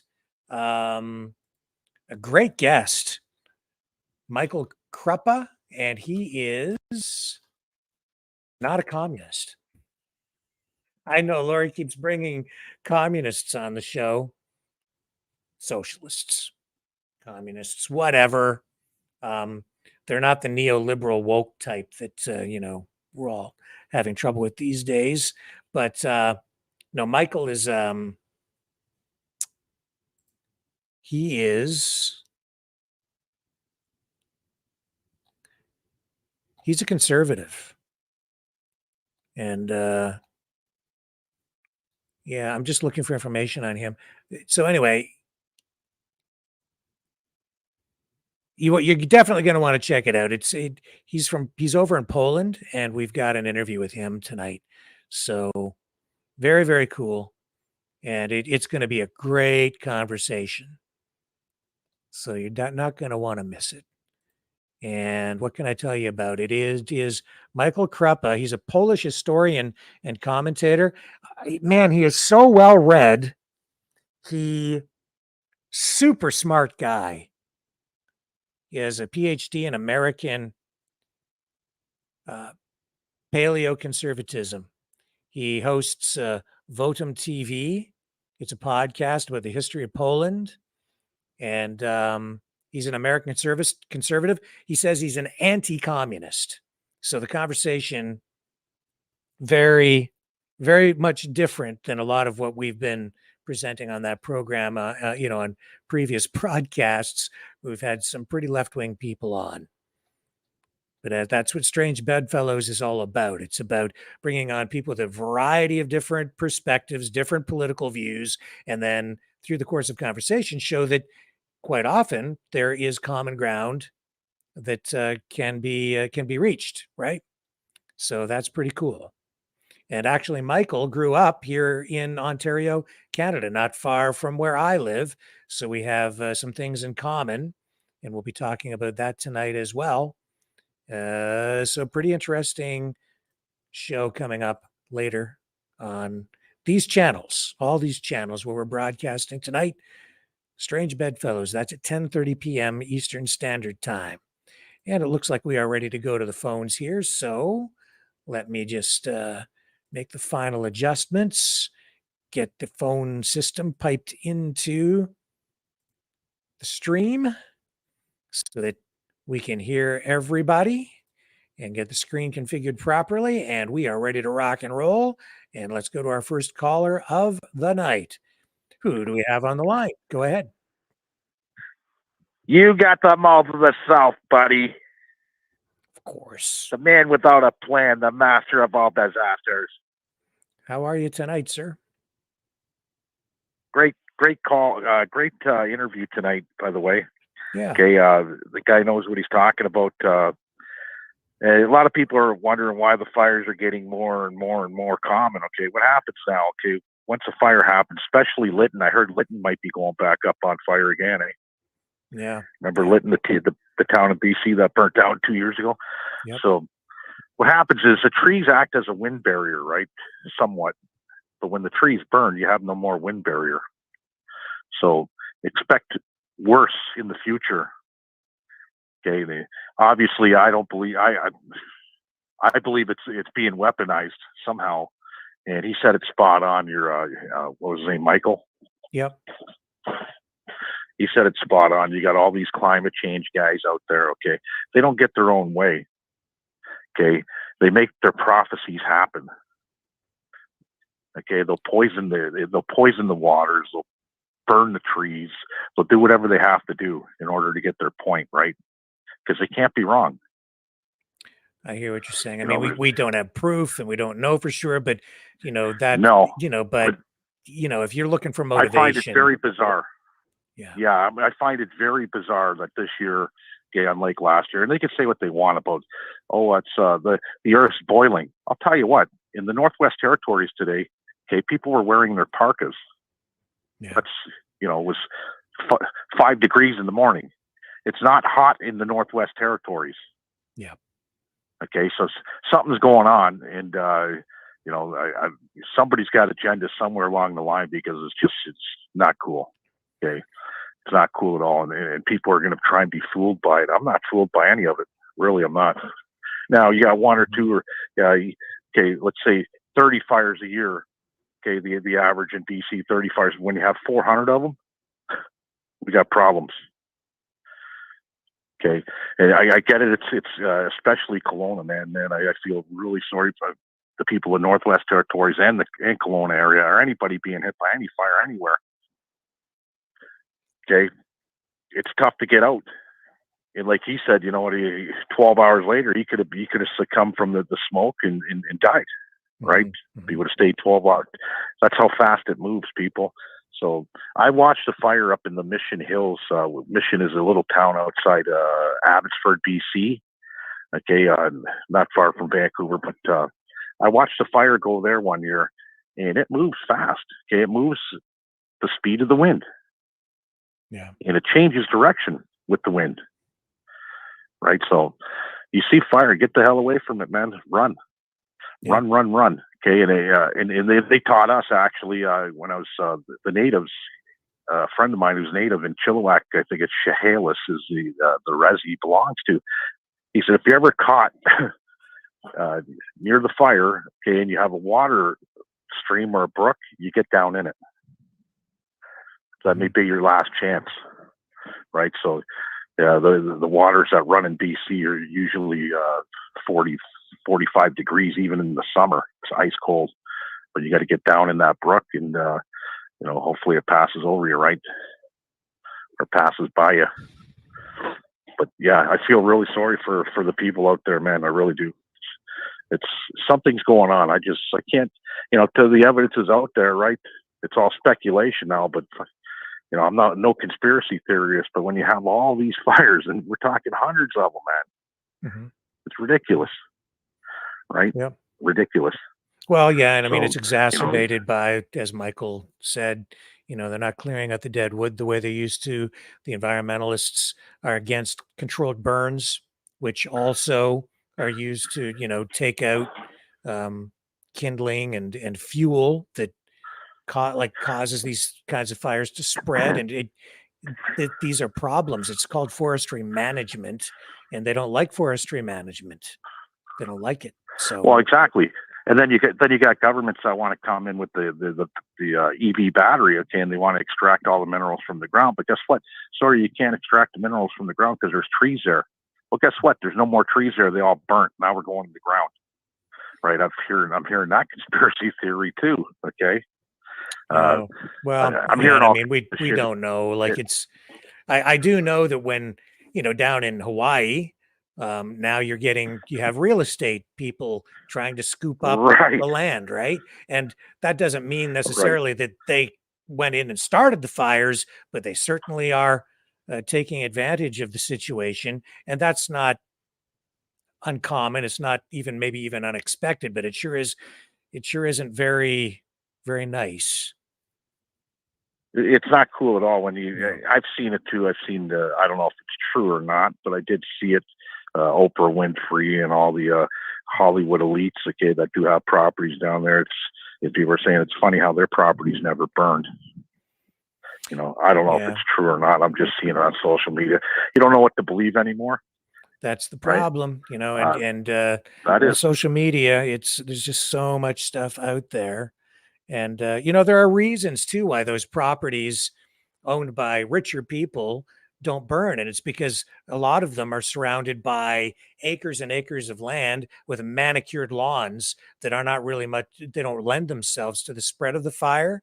And they're newer construction in Lahaina. A lot of the homes that burned were wood structures, older, more susceptible to burning just from embers landing on them. And they're up against, forested areas, trees all around them and things. But so there are other factors to consider there as well. And it's easy to fuel a conspiracy when you point a finger at someone like Oprah, who has a crap load of money and has already gone in there and bought up a lot of land. But anyway, you slice it, it's kind of scuzzy for real estate speculators 100%. to go in there and try and buy up land from people in distress. Well, over here in Canada, you discussed it, I think, January, February, the 8th fire. Remember the 8th fire? Everybody out there remembers the 8th fire or 7th fire or 9th fire, whatever they were calling it. Yeah. And you had the people out there saying, we got to tear it all down. We got to burn it all down and start over. And now look where we're at today. So, you know what? I'm no conspiracy theorist, but when I hear shit like that, and then 6 months later it's burning down, who knows? Yeah. Well, we'll see where we go in the in the weeks ahead. I think what we are really looking at is some incompetence, serious incompetence on the part of some officials. Like the guy who didn't turn the water on for 5 hours, and the guy who didn't turn on the sirens, and I mean, they did try to go in and warn people in other ways with megaphones and things, but it was obviously completely inadequate. I don't think there's any excuse for this. The number of casualties. Well, it's easy to point the finger at the government too, right? For a lot of people, especially you have the military, the Air Force, that's sitting on their ass in Trenton, wherever, right? There's one up in Manitoba, Wainwright. There's all kinds of military bases where they're sitting on their asses. Okay, you got the Air Force. Now I don't see any air water bombers that were out there before. Okay, when there's a fire, they should be the first ones to be responding to it. Is the military, and get your ass in gear, get the planes up, get the water bombers down, get the fires out, right?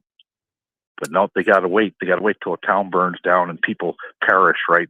before the military gets involved. I seen an interview with the Turd today. He was in northern Alberta. Did you catch that one, Rick? Yeah, I did. Yeah. Talking about the fires. See the support he had there? He's doing his interview. There's only 3 people in there, and just a smirk on his face. And you know what? It's disgusting. It is 100%. Yeah. Now I get it. You're the prime minister. There's a disaster. You should go there. I get it. He's doing a little bit more than Joe Biden. At least he showed up. Okay. But it's disgusting, right? Just, there's going to be no money going around because guess what? We don't have the money. The money went to Ukraine. You have Ukraine panhandling in Sweden or Switzerland or wherever the hell they were today, right? Zelensky. Yep. Right. We don't have the money. Okay. And they're going to find out in Hawaii really fast. Okay. Because this one's that's a big cleanup, man. Yeah. You got to rebuild. Okay. The same thing with Kelowna. You're going to find out really fast because I don't think there's a property in Kelowna that's not worth $1 million or more. Yeah. Right? We're not. Right. Yeah, That's just the average.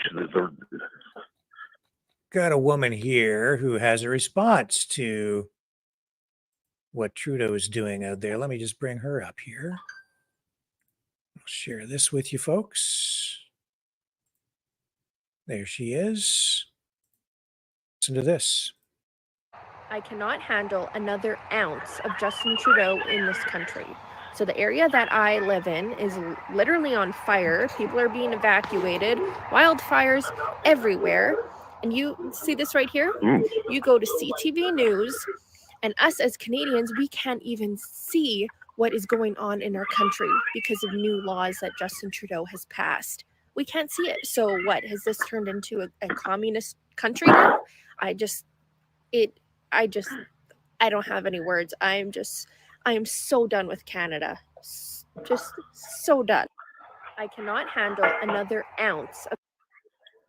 So yeah, people upset because you can't even get important information, news about these wildfires. Like our news page has been blocked in Canada as well on Facebook.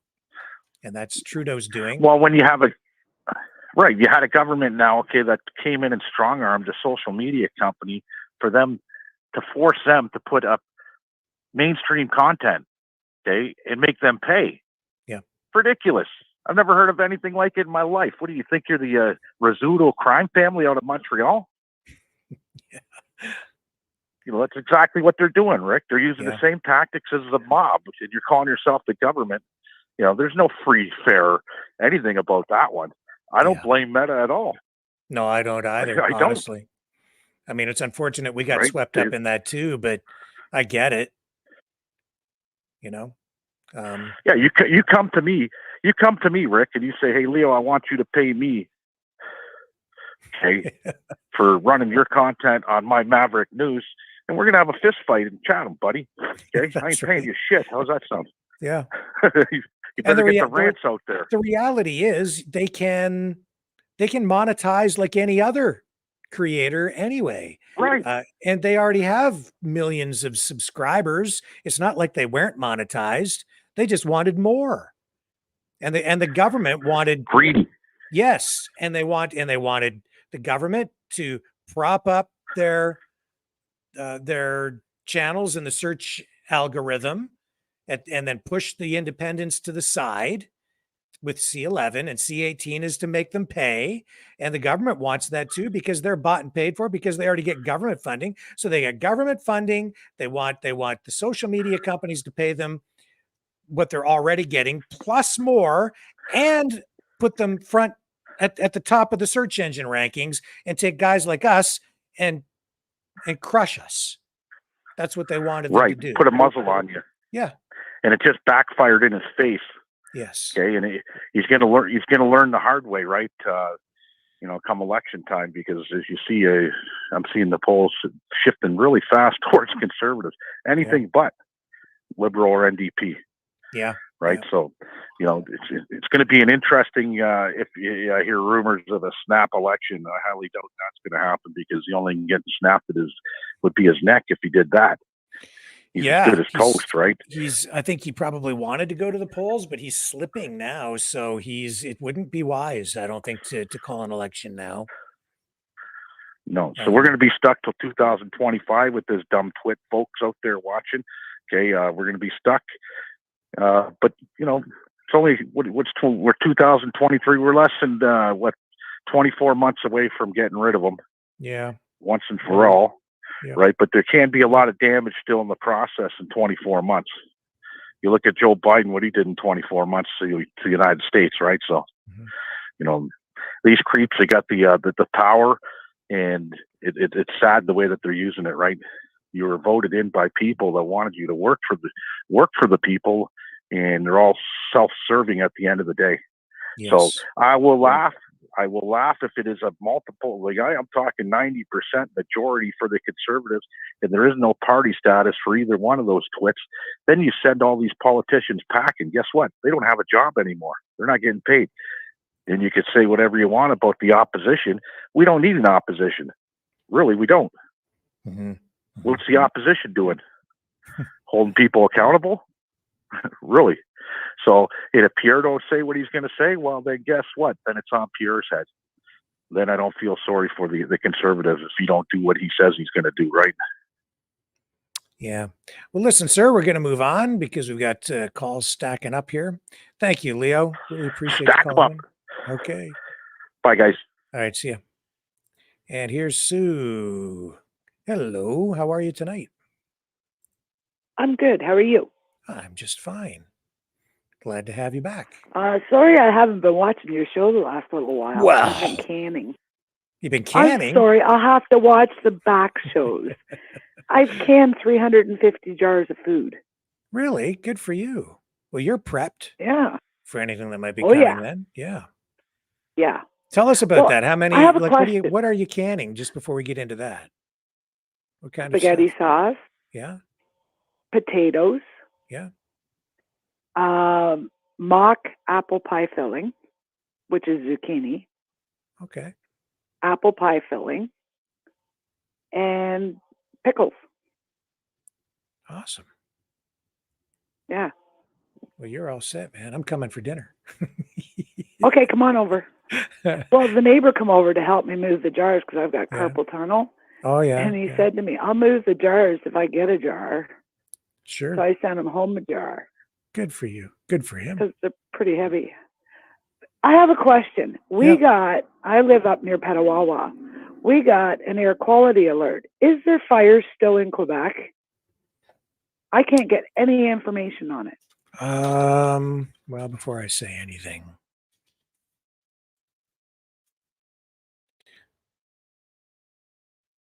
Yes. Yeah. So you've got, here we are. So I'll go straight to the government website here. Air quality alerts in some areas. Yeah. Forest fire alerts in Matagami Airfield, Fontanges, La Grande Riviere Airport. Oh, so That's there's like still a across number the of Ottawa locations. Yeah. Oh my God. I hate not being able to find out any information. That just drives me insane. Yeah. But no, we got a weather alert. And I'm like, what's the weather alert for? And then they said smog. And I'm like, the hell kind of smog are you talking about? Sky's blue as ever. But I don't know. I just pray for the people in Maui and the ones out BC. That Michael, holy cow. Yeah. Somebody was watching over him. Yes. Absolutely. So I'm glad that he got out safe. And me too. Yeah, still a bad See, situation. my family's all out there. Yeah. And it's scary. I keep getting messages. We're okay. We're okay. But yeah, so no, I was going to head out to BC until the fire started. Yeah, I know that. So here's what I know from what I just pulled up. So the Cree Nation of Wemindji in northwestern Quebec has lifted an evacuation order for medically vulnerable people. So this happened after nearby forest fires led the community to declare a state of emergency earlier this week.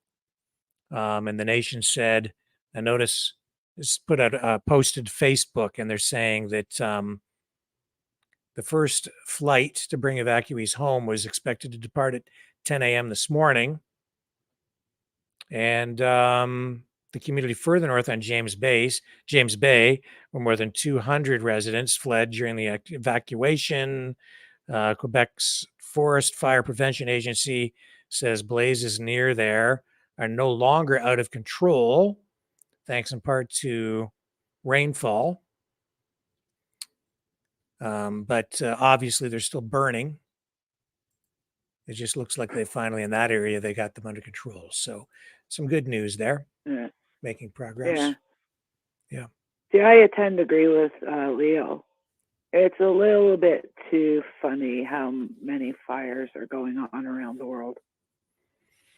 Well, too weird. Yeah, you know, a lot. I would not be surprised, and I don't like to speculate. I want to deal with facts, but given what's going on, you know,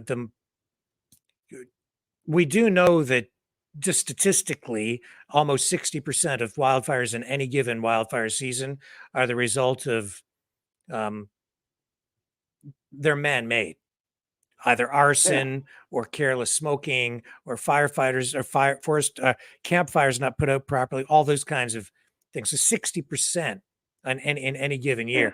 But with all of the, you know, you look at like, and I said this before too, you have climate activists, eco activists out there, and he's right. Like they don't want to be wrong.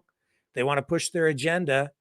You know, the government. Well, look at that idiot in the government that did the CN Tower. Yeah, Stephen Guilbeault, the climate change and environment minister. Yeah. And didn't he drive spikes in trees and was charged? Yep. I mean, he was one of those kinds of climate activists. Now he's the environment minister and minister of climate change. He doesn't want to be wrong. Now, am I saying that Stephen Guilbeault started these fires? I'm not saying that.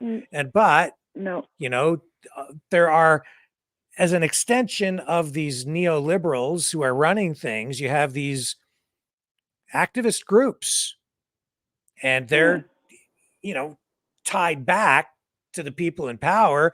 But on the other hand, if you're the government, I don't think it looks good on the government to have these fires raging out of control. They're suffering in the court of public opinion because of them. So they don't themselves have a lot of incentive, if they want to remain in power, to intentionally be setting these things. So I'm having some difficulty with people who are saying that it's the government doing it, but it may be arm's length people of the government who are trying to push a political agenda. There are people who will set these fires for a variety of reasons, and we've said this before, and it's happened in the past many times, where people will set a fire just because they want to get a job going out to fight the fires. So that happens. There's a lot of different things that could be going on. Now, all of that being said, I'm not saying any of that is the case. I like to wait and get facts as much as we possibly can, and to sit here on social media. This seems kind of funny in Maui. You know, they didn't shut the power grid down. They didn't turn the water on. They didn't sound the sirens. Yeah. Okay. And then you hear that Bill Gates is going to put up a $2.2 million resort down there. Like, what? And there's all kinds of wacky stuff, like the police chief is the same guy who was actually used to be I think the police chief in Las Vegas when they had that shooting with all the crazy stuff. I think it was the shooting with the concert, and then they had all like who was the shooter, and you know, you had all this crazy stuff going on around that. I can't make it up, right? It's the same guy, and there he is in Hawaii. But does that prove anything?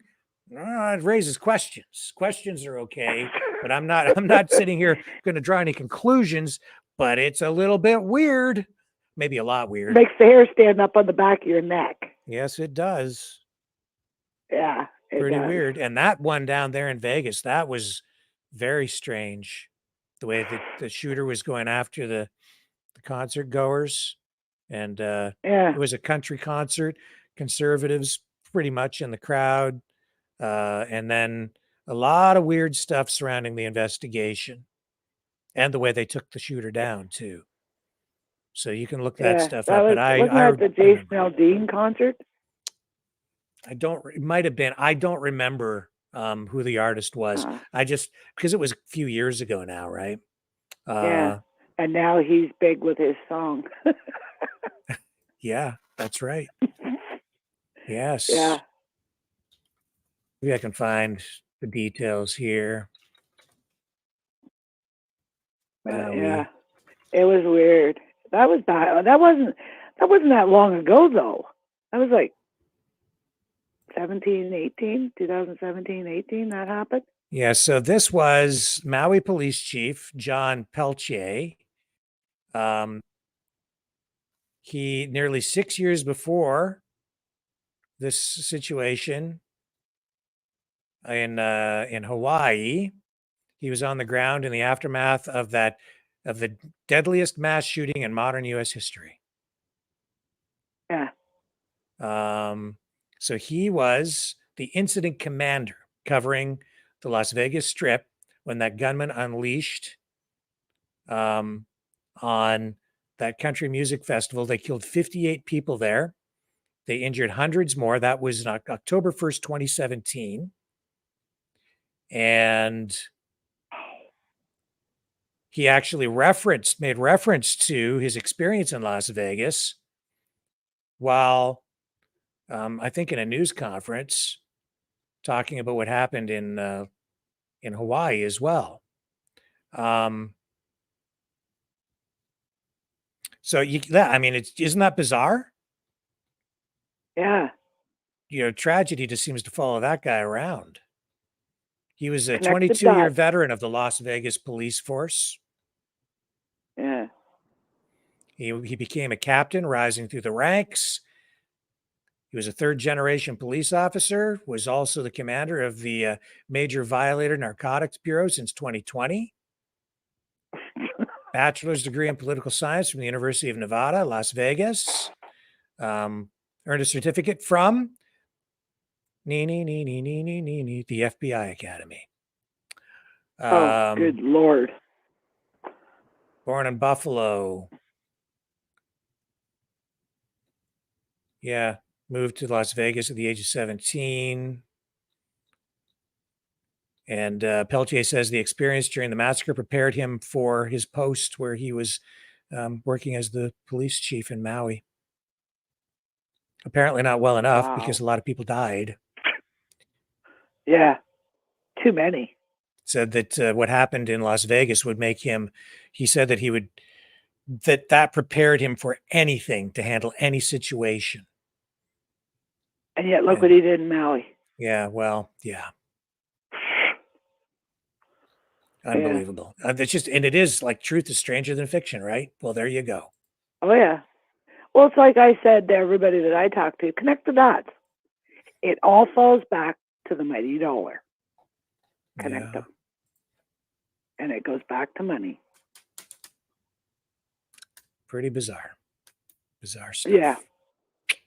But anyway, I'm glad you're feeling better. I hope you're feeling better. Yeah, I am feeling better today. Much better. Thank you. Yeah. Did you drink your tea with honey and lemon? I did drink some tea. Yes, I did. There you go. I listen to you guys. It's good for you. It works. Yeah, well, it's nice to have you guys looking out for me. I appreciate it. Stay away from the chemical shit you buy in the store. Do the natural stuff. It works every time. There you go. And I do take vitamin I D. found out the weeds in my backyard are actually medicine. Mm-hmm. Yeah. Yeah. That's true. I couldn't believe it.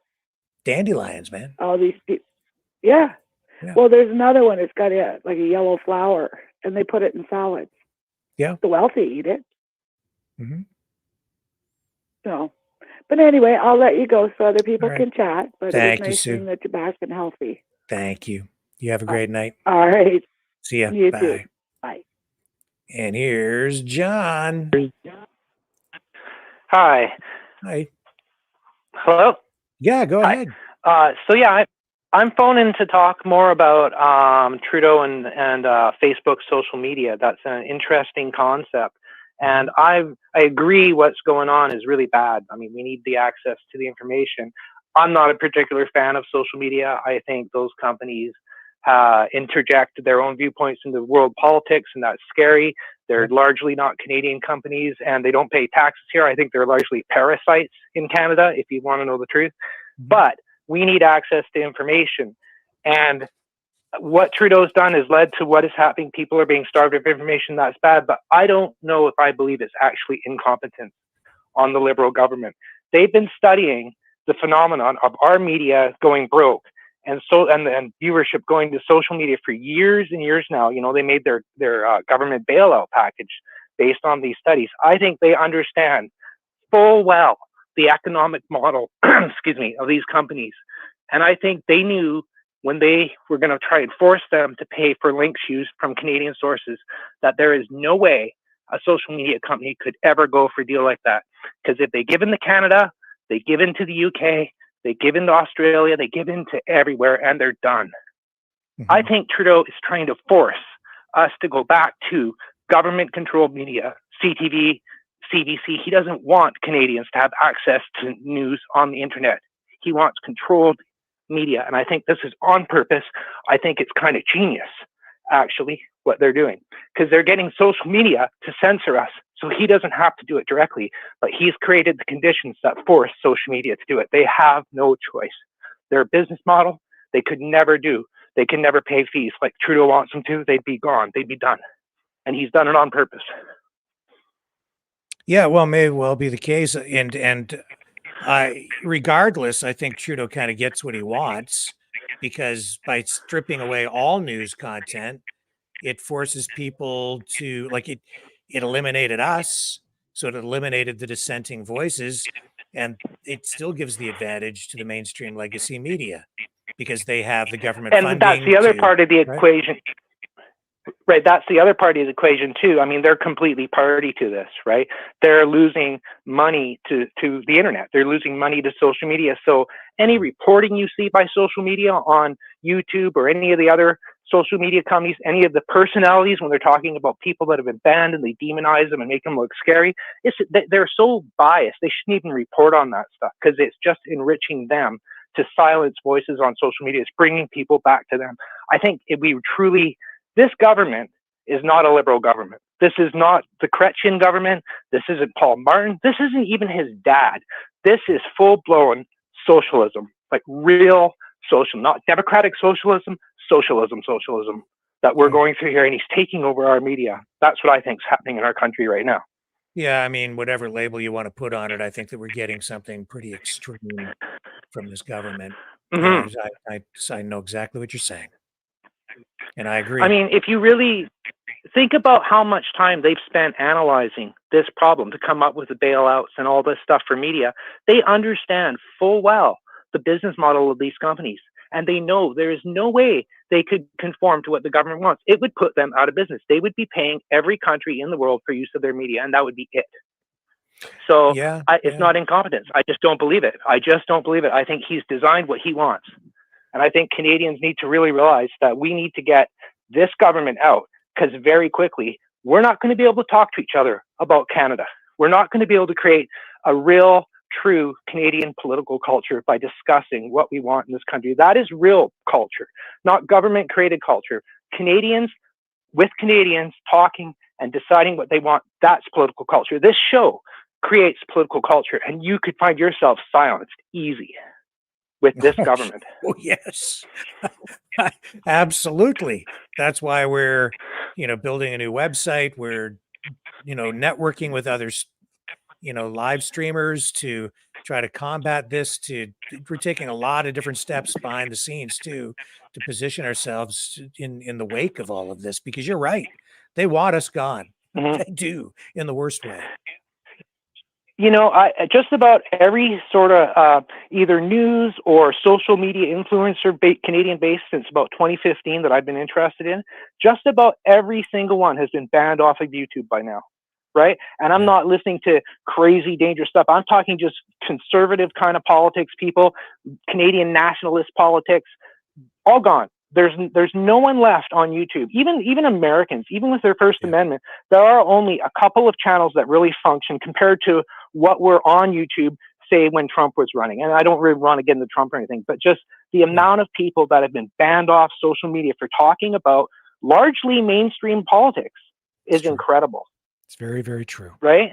So, you know, we got to be really careful here because this is scary stuff. I know they always say every election is the most important election. This is really scary stuff. There's been a lot of things put in place now. There's still a bit of stuff getting out on YouTube. I don't really use Facebook, but I mean, I understand what's going on with, you know, what's happening with the liberals and Facebook right now. But, you know, YouTube used to be awesome before it was controlled. When the algorithm just operated freely, it was a great source to see information and then find other people that were talking about similar things. I liked it the way it was. And then YouTube itself started to control it. But then the liberals have done their way to get people off of YouTube that are Canadian, you know, and it's happened to Americans too. So they've managed to get around the First Amendment. You got to put a different government in, a government that actually believes that we should be able to talk, and a government that's willing to be brave enough to let people talk and have to actually perform and do governing for our country and not rely on repression and censorship to exist and propaganda, right? It's just, that's the only thing that keeps the liberals alive. They wouldn't exist without the CBC and this controlled media and all the censorship. They wouldn't even exist today. So anyways, I really like your show. I'm new to this show. I haven't, for all the time I spent on YouTube, your show hasn't come up in my suggested playlist, and it did today because of KELOWNA fires. And so I tuned in, and I'm glad I did. So yeah, I really like the fact that Canadians can talk to Canadians, not just someone monologuing for 15 minutes and putting up a video, but actually a phone-in thing. That's very important. Thank you. I really appreciate it very much. And I hope you call back. Okay. I will call back, and I'll keep watching, and best of luck. I hope that you guys can stay ahead of whatever nastiness the liberals try and do to repress things before the upcoming election. Thank you, sir. Okay, take care. Thank Bye. you, Tom. Take care. Bye for now. Okay, and we're going to drop out of that. And drop out of that. It is now 8:30 p.m. Eastern Standard Time on this 19th day of August, 2023. I'm going to wrap up a little bit earlier tonight. It's 8:30. Normally we go, you know, sometimes till 9 o'clock. Tonight we'll wrap up because I have to go pick up my wife from the train station because she was in Toronto visiting with my daughter who is going to get married soon. So that's exciting stuff. You can donate at freedomreporters.com to support the channel or at maverickdonations.com. Or if you're over on Rumble, you can also donate through the Rumble Rants, just like the Super Chats on YouTube, except that we're demonetized on YouTube, so you can't do that on our Maverick News channel on YouTube. So that's the way it is. So be it. We're still here. We're still alive. We're still kicking. We're still surviving. And that is what it is all about. Survival. To live, to fight another day for freedom. And specifically here on the Maverick News channel, freedom of speech, freedom of media. I will be back tomorrow night, 6 p.m. Eastern Standard Time. Thank you, everybody, for joining us here on the program tonight. An absolute privilege. On the flip side.